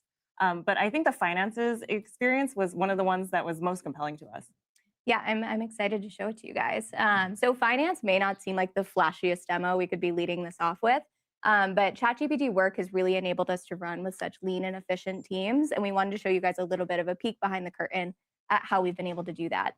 So one of the critical roles of a finance team is being able to explain not only our recent trends, but what they mean for forecast in real time. This takes a couple minutes to run. So we did run this earlier today, but let's say we just closed June and we beat our forecast by $2 million. And I do need to caveat, these are demo numbers. They don't look like the numbers that you shared yesterday. So I'm glad we're not sharing the real numbers here. Thibault obviously beats his forecast by more than $2 million. These are demo numbers, but a very real workflow. So we ran this earlier today. This used to take so much manual work. We would have to reconcile multiple systems, our Excel forecast model across multiple cases. And now in one pass, ChatGPT can run the variance analysis for me. So we can see why we beat our forecast and where we still have risk. I can even have ChatGPT work go in and propose an updated forecast case for us. So we had it do this earlier, or we had it run it yesterday. It went through and updated our Excel model. Let's see. Perfect. Yep, we've got our updated revenue in here, our updated forecast. But I can't just walk Thibault and Jessica and our business partners through an Excel model. So we also had it put together a PowerPoint presentation that we can use. We've got our latest forecast. We've got our driver's bridge on what's changing in our outlook. And ChatGPT work will meet you where you are. It's great at Excel and PowerPoint, but our finance team have become such big proponents of sites. It's such a flexible interface to be able to do custom dashboards and really just like storytell around your analysis. So I also asked ChatGPT work to go in and make us a site with the same analysis that we can share out. We've got our updated forecast. We've got our driver's bridge. This is looking good. It's good to go. All right, so we've run our variance analysis. Our forecast is updated. We've got our overviews back for business partners. Let's go ahead and have ChatGPT work send this to Thibault. Hey, Chat, can you send the site link over to Thibault on Slack? Thank you. And we'll send that off. I hope I get that soon. Yeah. It is such a delight to receive these highly interactive and compelling websites. In ChatGPT work, we've seen it perform very similar things across different use cases. Jessica was using it to understand user feedback and preparing ahead of the launch, even scheduling interesting chats with her colleagues in one-on-one through Calendar. And that was Jessica. But Lauren used it for a very different kind of purpose across finance and very complex workflows where precision and correctness is extremely important. ChatGPT work was able to understand complex financial data and represent it in the right format at the right time, just with a few steers. Now, I'm excited for us to show you the all-new ChatGPT desktop app. Andrew, Ed, show us what we can do with it. Yeah, thanks, Thibault. This is the new ChatGPT desktop app. So everything that you saw on web, it's available here, plus a lot more on your local machine. So local files, your browser tabs, even other apps on your computer, they are all available now to ChatGPT. So let's take a quick look. I'm going to start with this spreadsheet right here that my colleague Nick sent me. It's an export of user tickets from our ticketing system. And it's pretty large. It's got a ton of columns. It would take a while to get through this and kind of tease out what the themes are and what we need to pay attention to. A lot of feedback. It's a lot of feedback. We're very used to this. But instead, what we're going to do is we're just going to drag it in. We're going to say, hey, ChatGPT, can you make a quick interactive visualization of this feedback so that we can sort of get the themes and the action items and the criticality ranked and sort through it all a little bit better? So Chat's going to go and take the spreadsheet, synthesize it, the content, and then make us a visualization. It'll take a second, so I'm going to walk you through something that I'm doing for next week's launch. So I've got this folder over here, and this has a variety of material from various teams that have been sent to our team here. This is a launch readiness PDF, and it's got a lot of stuff in it. Then we have over here, we've got UXR. They did a bunch of interviews with users on our early products. We've got a security review. This has all of our pen test results and even some of the compliance controls we need to meet. So this folder's got a ton of stuff from various teams. They've just been kind of sending it to us in prep for this launch. And I need to brief my team on Monday on the state of the launch, right? And so what I did this morning is I came in and I said, can you please look at the materials in this folder that everybody sent me? I also have 3 open tabs in Chrome that have content for this launch. Go look at it and make me a presentation that I can give to my team in the template that we use all the time at the company. And so it worked for about 90 seconds here, a little bit less. And at the end of this, looked through my desktop, looked in Chrome at the tabs that were open, and it produced a fully ready slide deck for me to present to the team about this launch. This is one thing that GPT-5.6 Soul is really incredible at. It went through all of that content in 90 seconds, synthesized it all, adhered to the template, and created like a slide. You can just share that directly with the team. You don't have to do anything else. Exactly. And it used its memory as well, because I've been chatting a lot about this launch, and so it's got some of the concerns that I have that haven't actually been shared via Slack or email too. But I know that you were curious about the next World Cup game, and you were kind of busy prepping for this live stream. So we've got this really great feature in the app to do quick searches and anything that you want to know really quickly and get instant results. My friend Timothy wants to know when the World Cup game is so that he can watch it. When is that? He's actually more interested in the Belgian game from the other day. I know. And so this is the ChatGPT search experience that everyone's come to know and love. It's almost instant results. It's got rich search widgets here, and anything you might want. But back to work. I've got this Notes app situation that I don't think I'm unique in that my Apple Notes is just kind of a brain dump, and it's all over the place, and there's no folders, there's no organization. And in a previous life, I would just kind of leave it this way and declare bankruptcy, and it'd be sort of a mess. But with the new ChatGPT desktop app, it actually has access to the other apps on my Mac. Organize my Notes app. It's a whole thing right now. Like, make some folders, move the notes around, use your best judgment. I don't care. I just need to get out of this mess. So what's going to happen here is ChatGPT, with the incredible computer use that's built in and with the advances in the new model, it's going to get its own cursor. It's going to start operating Apple Notes in the background. You can see here, this is not my cursor. This is ChatGPT's cursor. Yeah. And there so there it goes. It's going, it's moving notes around. I can do my thing over here. I can check the Belgium game and when that is. And it's just going to go to town and make some folders and drag some notes around. We don't have to watch this whole thing because I'm really actually quite curious at what Ed and team have been cooking. Can you show the visualization first that you started? So we were curious about all of this feedback that we had. Yeah, so here's the visualization I made from the spreadsheet. We've got, it's like rich, it's on demand. It uses the theme that we're using in the app, and it kind of went down and ranked like, hey, here are the buckets. Here's how important they are. It's interactive, it's not static. So I can, change views. I can ask it for changes. And if I want to share this with my team, because the spreadsheet's hard to read, in one click, I can just publish that to a site. And then they get this exact same interactive visualization. Over to Ed. There are a few more examples, I think, right? As well. Yeah, that's a good call out here. This is a set that I ran last night, just kind of playing around with it. These things are stunning. I mean, we didn't write any code to make these. The model is writing these on demand.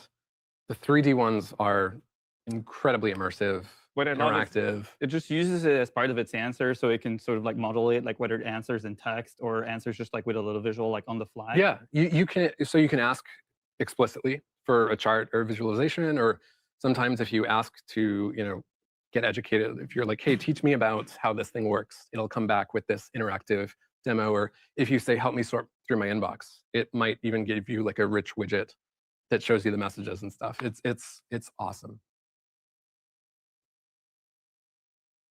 Cool. Take it away.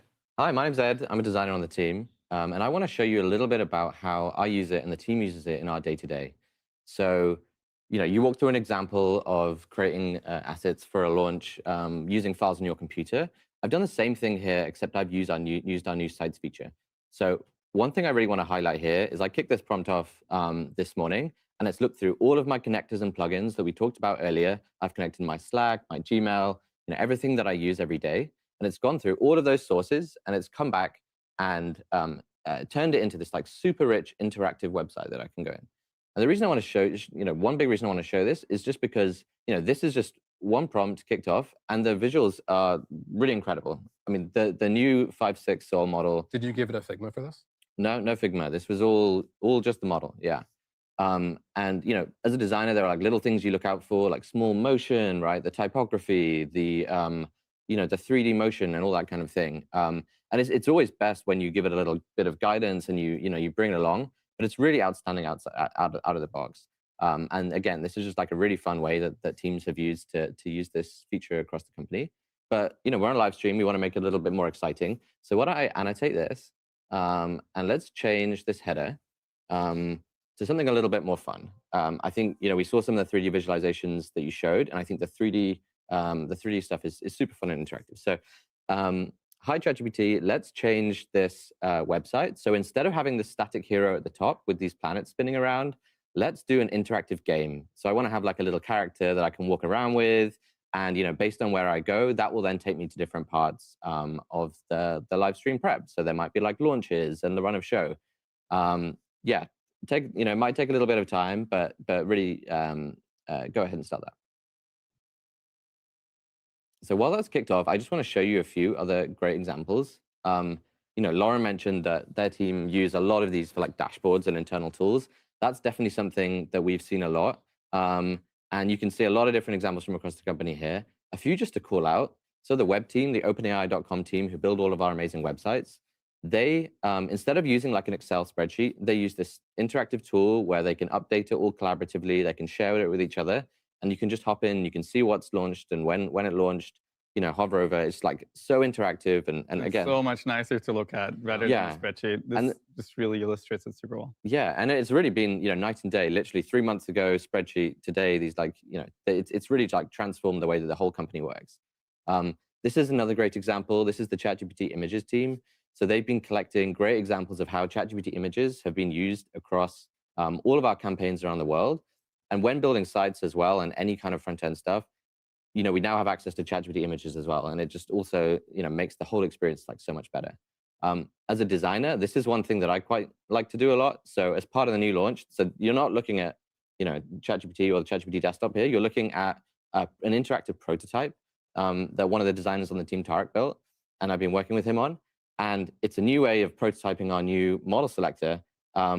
Previously I might have just sent an image or a design file to folks. Now I can show an interactive demo. I think I sent you this and you're like, whoa, this is like, I can like click in and test it out. It's so much better to illustrate like an idea, and then, you just do it super quickly in a couple of minutes, and then boom, you have it. Yeah. And then you share it with, you just get the feedback you need, you incorporate it back. If you need to prototype a toggle or something.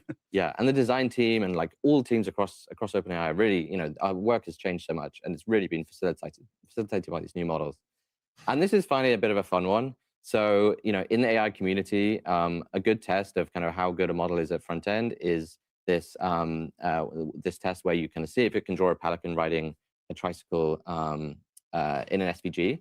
But Kian, one of the folks on the team, he built this fun prototype where he built a 3D version. And again, this is just all 5.6 Sol, cooking away, building out this amazing prototype.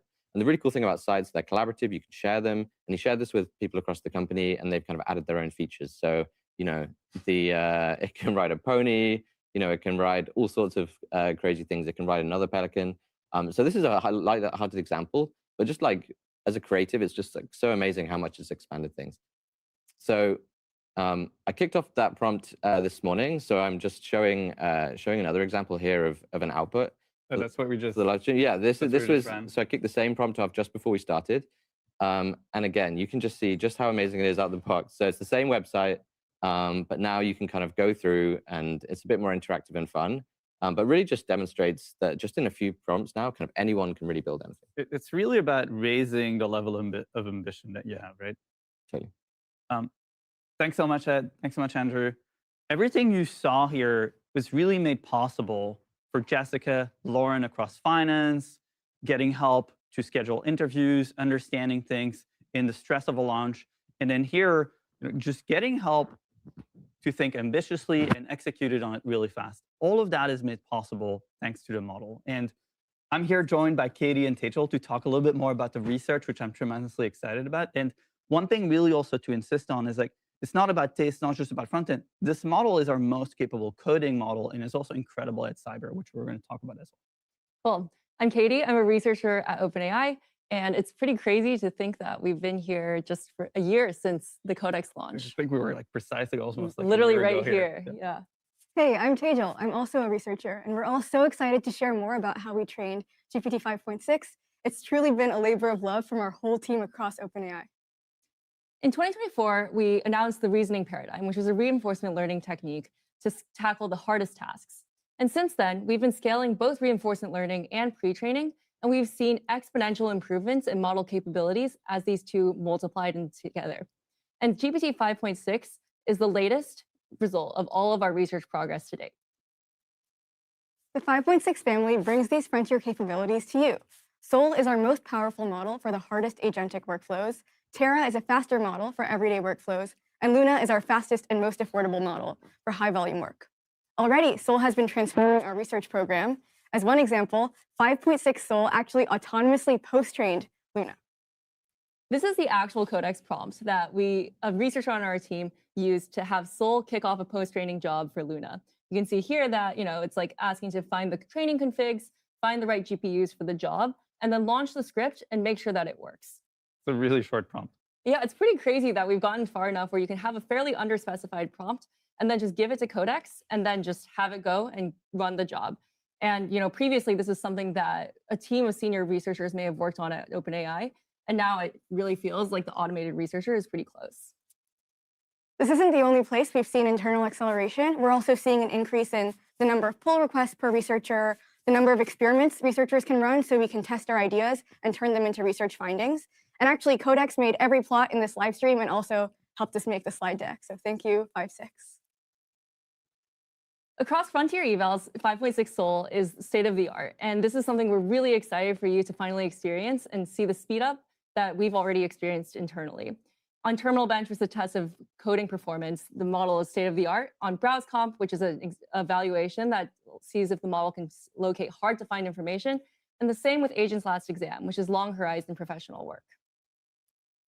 As one deep dive, 5.6 is particularly good at computer use, so anything that involves navigating a browser, navigating apps on your desktop, and that enables all sorts of digital work. It helps medical assistants navigate electronic health records. It helps data scientists analyze if a drug is effective. It can even help investment bankers create financial models. And you can also use this for personal use. It certainly helped me order food. And all of this is something that when we ask experts in the field, how they're using this model in their everyday workflows, they say it's better than anything else they've ever used, anything else on the market, while being 3 times as fast. So we're really excited for you to finally try and feel how powerful this model is. You might hear the capabilities that Tejal was talking about and that you saw demoed earlier and think that this is going to come at a very high price tag. But that's actually not the case with GPT 5.6 Sol. So token efficiency has been a huge focus of our research program for several years. And with every model, we want to bring more intelligence for every token. And you can see this reflected on evals like DeepSuite 1.1, where GPT 5.6 outperforms its competitors at less than half of the cost. But if you want the best intelligence money can buy, we're also announcing Ultra Mode, which unleashes a whole team of agents to do work for you. So in this example eval, you can see here, one agent does better with time, but as we add more agents, the model is able to do even better and faster. And that's because the agents are able to parallelize work like an experienced team. This is a capability folks have asked for so long that we bring to the Codex app, and I'm so excited that we're finally putting it out there as Ultra Mode. One more improvement that we've shipped with GPT 5.6 is, we may remember that when we launched GPT 5.5, we had to ship it with a dev message saying, don't talk too much about the goblins and the gremlins. And this is a result of reward hacking that occurred during the training of GPT 5.5. which has now been resolved in GPT 5.6. And now GPT 5.6 will only talk about goblins a tasteful amount when it's cute or appropriate. With these more capable models, safety and alignment are more important than ever. That's why we spent over 700,000 A100 equivalent hours of compute on model red teaming. We also spent 6 weeks safety training and testing this model, and also have incorporated multiple novel monitoring upgrades in our launch, including new classifiers and activation probes. Ultimately, we really believe in iterative deployment and putting our models in the hands of real people as quickly as possible so that we can learn from real-world usage outside of our labs. And that's why we have initiatives like Project Daybreak, where we give cybersecurity researchers access to our models earlier on. And with GPT 5.6 Sol, researchers have already found vulnerabilities in every major browser and database. Yeah. As part of the Daybreak umbrella, we started Patch the Planet, which is an even broader initiative where we work directly with open source contributors and projects. And we also generate high quality patches. For example, for Linux, they accepted over half of our patches, which indicates that not only do we find critical vulnerabilities that weren't found for a long time, but also we are able to automatically patch them and greatly accelerating cyber defense.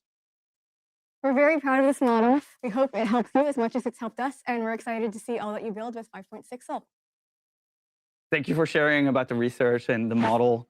What an incredible set of releases. We saw ChatGPT work capable of working on mobile and web. We also saw the all-new ChatGPT desktop app, and we saw all of the capabilities of GPT 5.6, Sol, Terra, and Luna, and a little bit about how they were trained. Next up, I'm going to be showing you a use case outside of the office that I'm tremendously excited about. Hiroki has been working with us for the last 6 months, and he's been using GPT 5.6 to really do something unexpected and help him take care of his farm. Let's have a look at his story.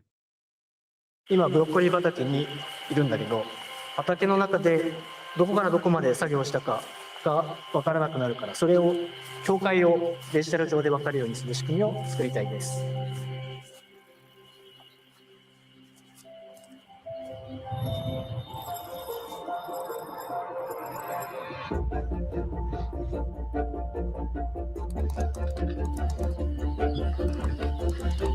北海道に来た最初の時はトラクターの乗り方を知らなかったり、野菜の作り方も全然知らないところからスタートしたので、すごく大変でした。エンジニアじゃないんですけど、コーデックスを使って効率化しています。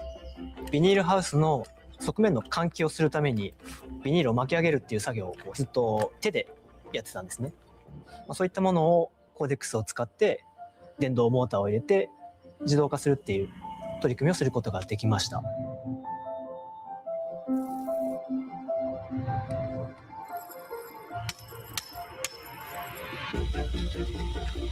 この電動のモーターが上がったり下がったりをネットがつながってればどこにいてもコントロールできるっていう仕組みを作りました。過去のモデルは何回も何回もやり取りして改善してまた指示出しての繰り返しだったのが、新しいモデルは一発のプロンプトで自分のデータベースをコーデックスが読み取って勝手にいろんなツールを使いながら、僕がそんなにチェックしたり管理しなくても最終的なゴールまで自分で考えて実行してくれるので、これはもうすごく信じられない変化ですね。こういう現場で使える仕組みを自分で作れたっていうのは、なんだろうこれはみたいな驚きと自分で魔法を見ているような気持ちになりました。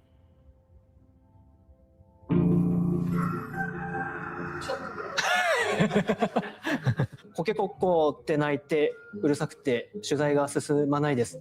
鶏を静かにするにはどうすればいいですか？ですね、鶏って基本的に鳴くものなので、完全に静かにするのは正直難しいんですよね。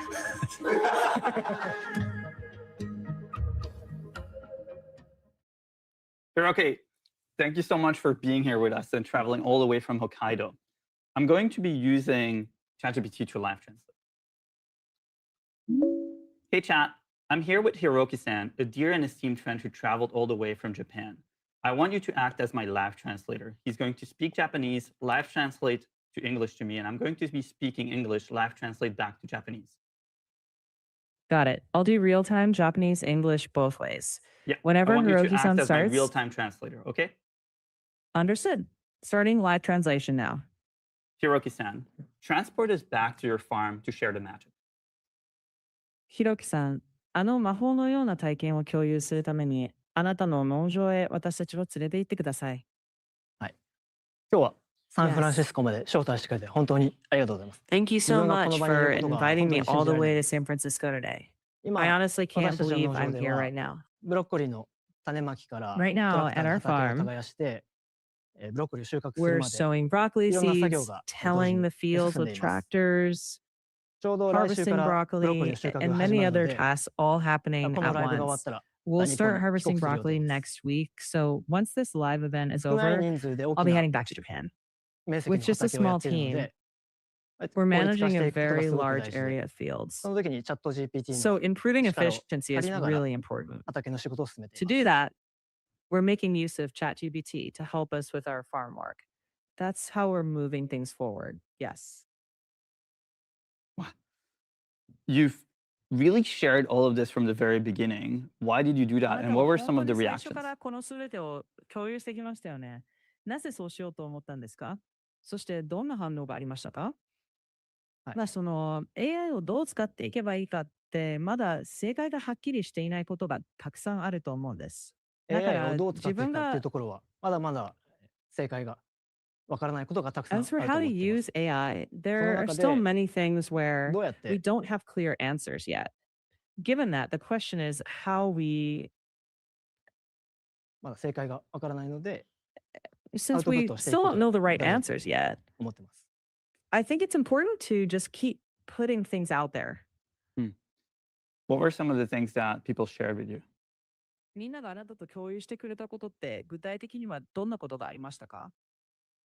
そうですね。世界中の農家さんからメッセージをもらったり、日本今の農林水産世界中の省の方農家さんからから連絡があったり、コンタクト lately があっ I've た been り receiving して、日本の農林水産省の messages from 方から farmers コ all ンタ over ク the トがあったりして world. すごくいろんなことが起きてます。 And I've also been contacted by people from Japan's Ministry of Agriculture, Forestry, and Fisheries. All sorts of unexpected things have been happening. Wow, that's very unexpected. What そ could れは本 possibly 当 be に the 予 next 想外で challenge す for you? ね。では次に挑戦したいことは何になると思いますか？チーム次のの中でチャレンジもっとは、AI をうまく活用していきたいなとチ思っています。ームでもっと今 AI をはうまく活用していきたいと思っています。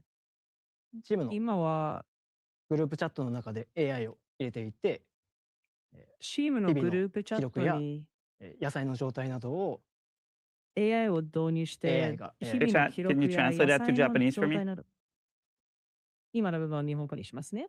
Can チ you ーム can の you グループチャット、 can you translate that to Japanese for me? はい、今の英語を日本語へ訳し Let me just restart that real quick. Hey chat, I have Hiroki-san here, friend from Japan. I want you to act as my live translator, okay? Please, he's going to speak Japanese. Just live translate to English to me. Got it. Starting real-time Japanese to English translation now.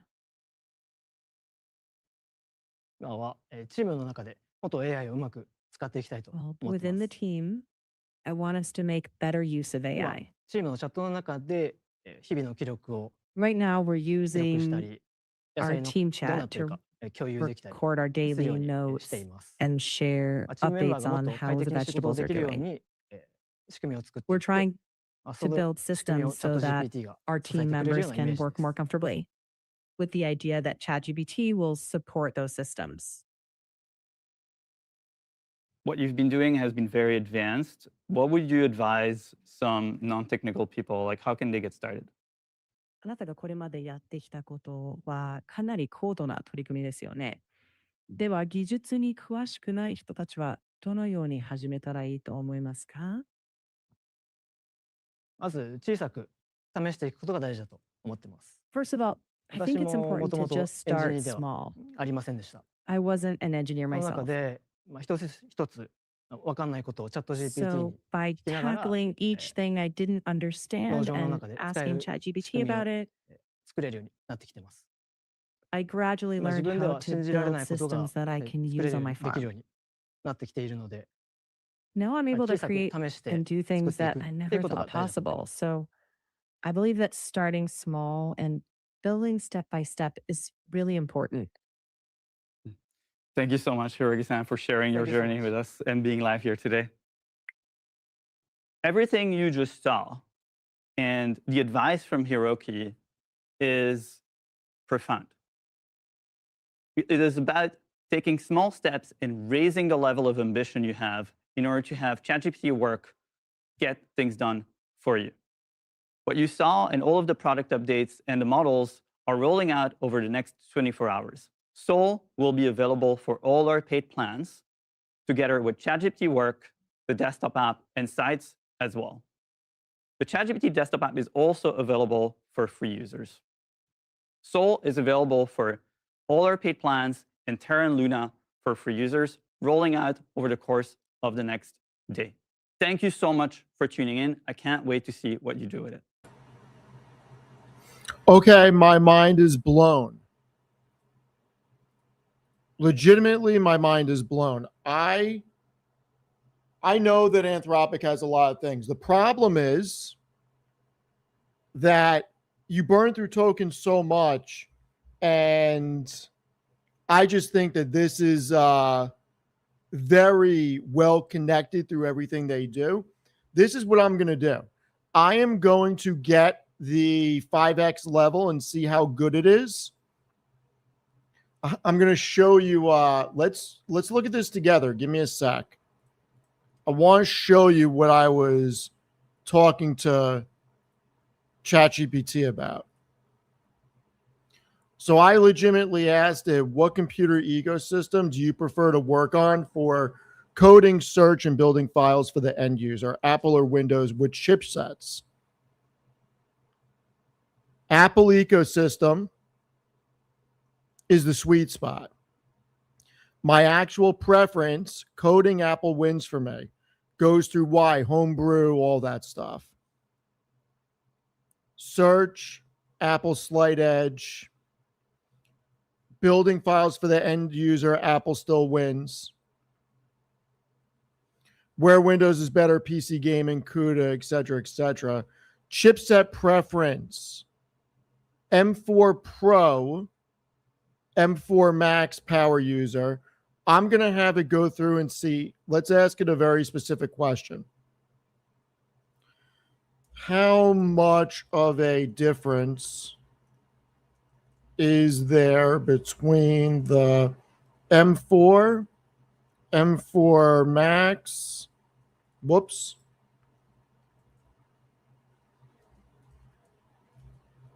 M5, M5 Pro, and M5 Max chips for what you do?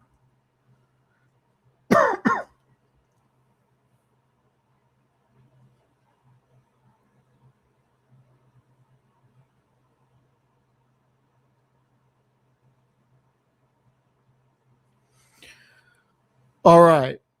M4 to M5, noticeable difference, but not transformative for coding web work. M5 to M5 Pro, big jump if you multitask hard, run local models, containers, larger builds, and keep a lot open.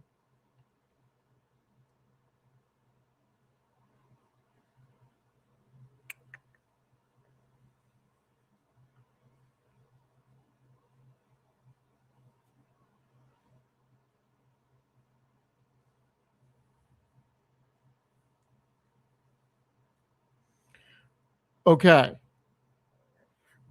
I may get another computer. And I don't even know what I'm doing right now. My mind is going in so many damn directions. Holy cow.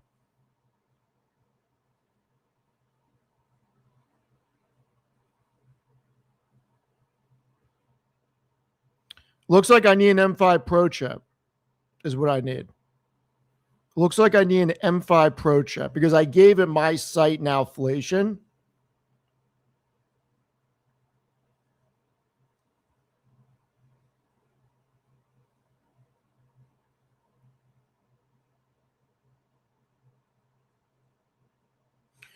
All right.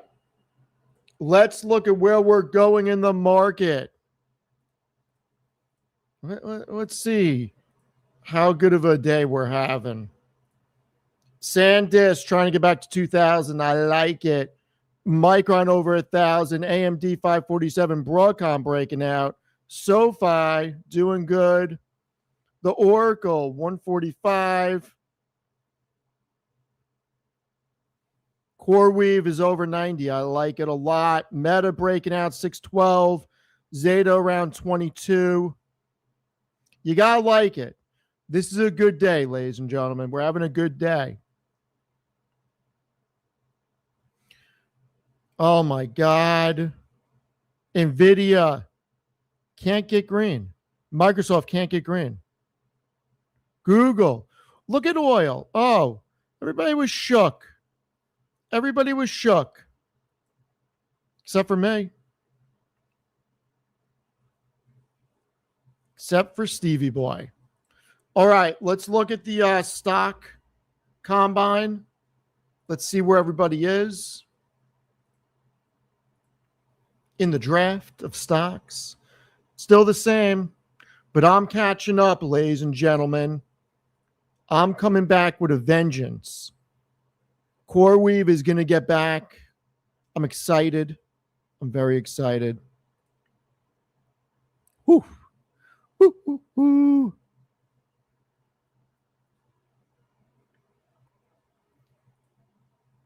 It's going to get very exciting as we all start to mount a comeback, ladies and gentlemen. All right. I'm going to get going. I will be back later today at 6:30 for the market rewind, maybe 6 p.m. We'll see what happens. Tanner and I will be live at 8 o'clock. You guys are the best. Thank you for joining. Really appreciate it. And I will see everybody in a few hours. Enjoy the rest of the evening. Hopefully the market keeps running. Thank you so much for all your support. I really appreciate it. I am going to get after it with OpenAI. And if you're going to go over to Tanner, spam him with a bunch of Z's because he's always tired. Diana, how are you? Michelle, I need to know. Did Ray get chocolate croissants and coffee this morning? I want to know. I'm jealous. Joni, how are you? And if everybody could do me a favor and like and subscribe, I'd really appreciate it. It helps me out a lot. Thank you, everybody. See everyone in a few hours. Have a great afternoon.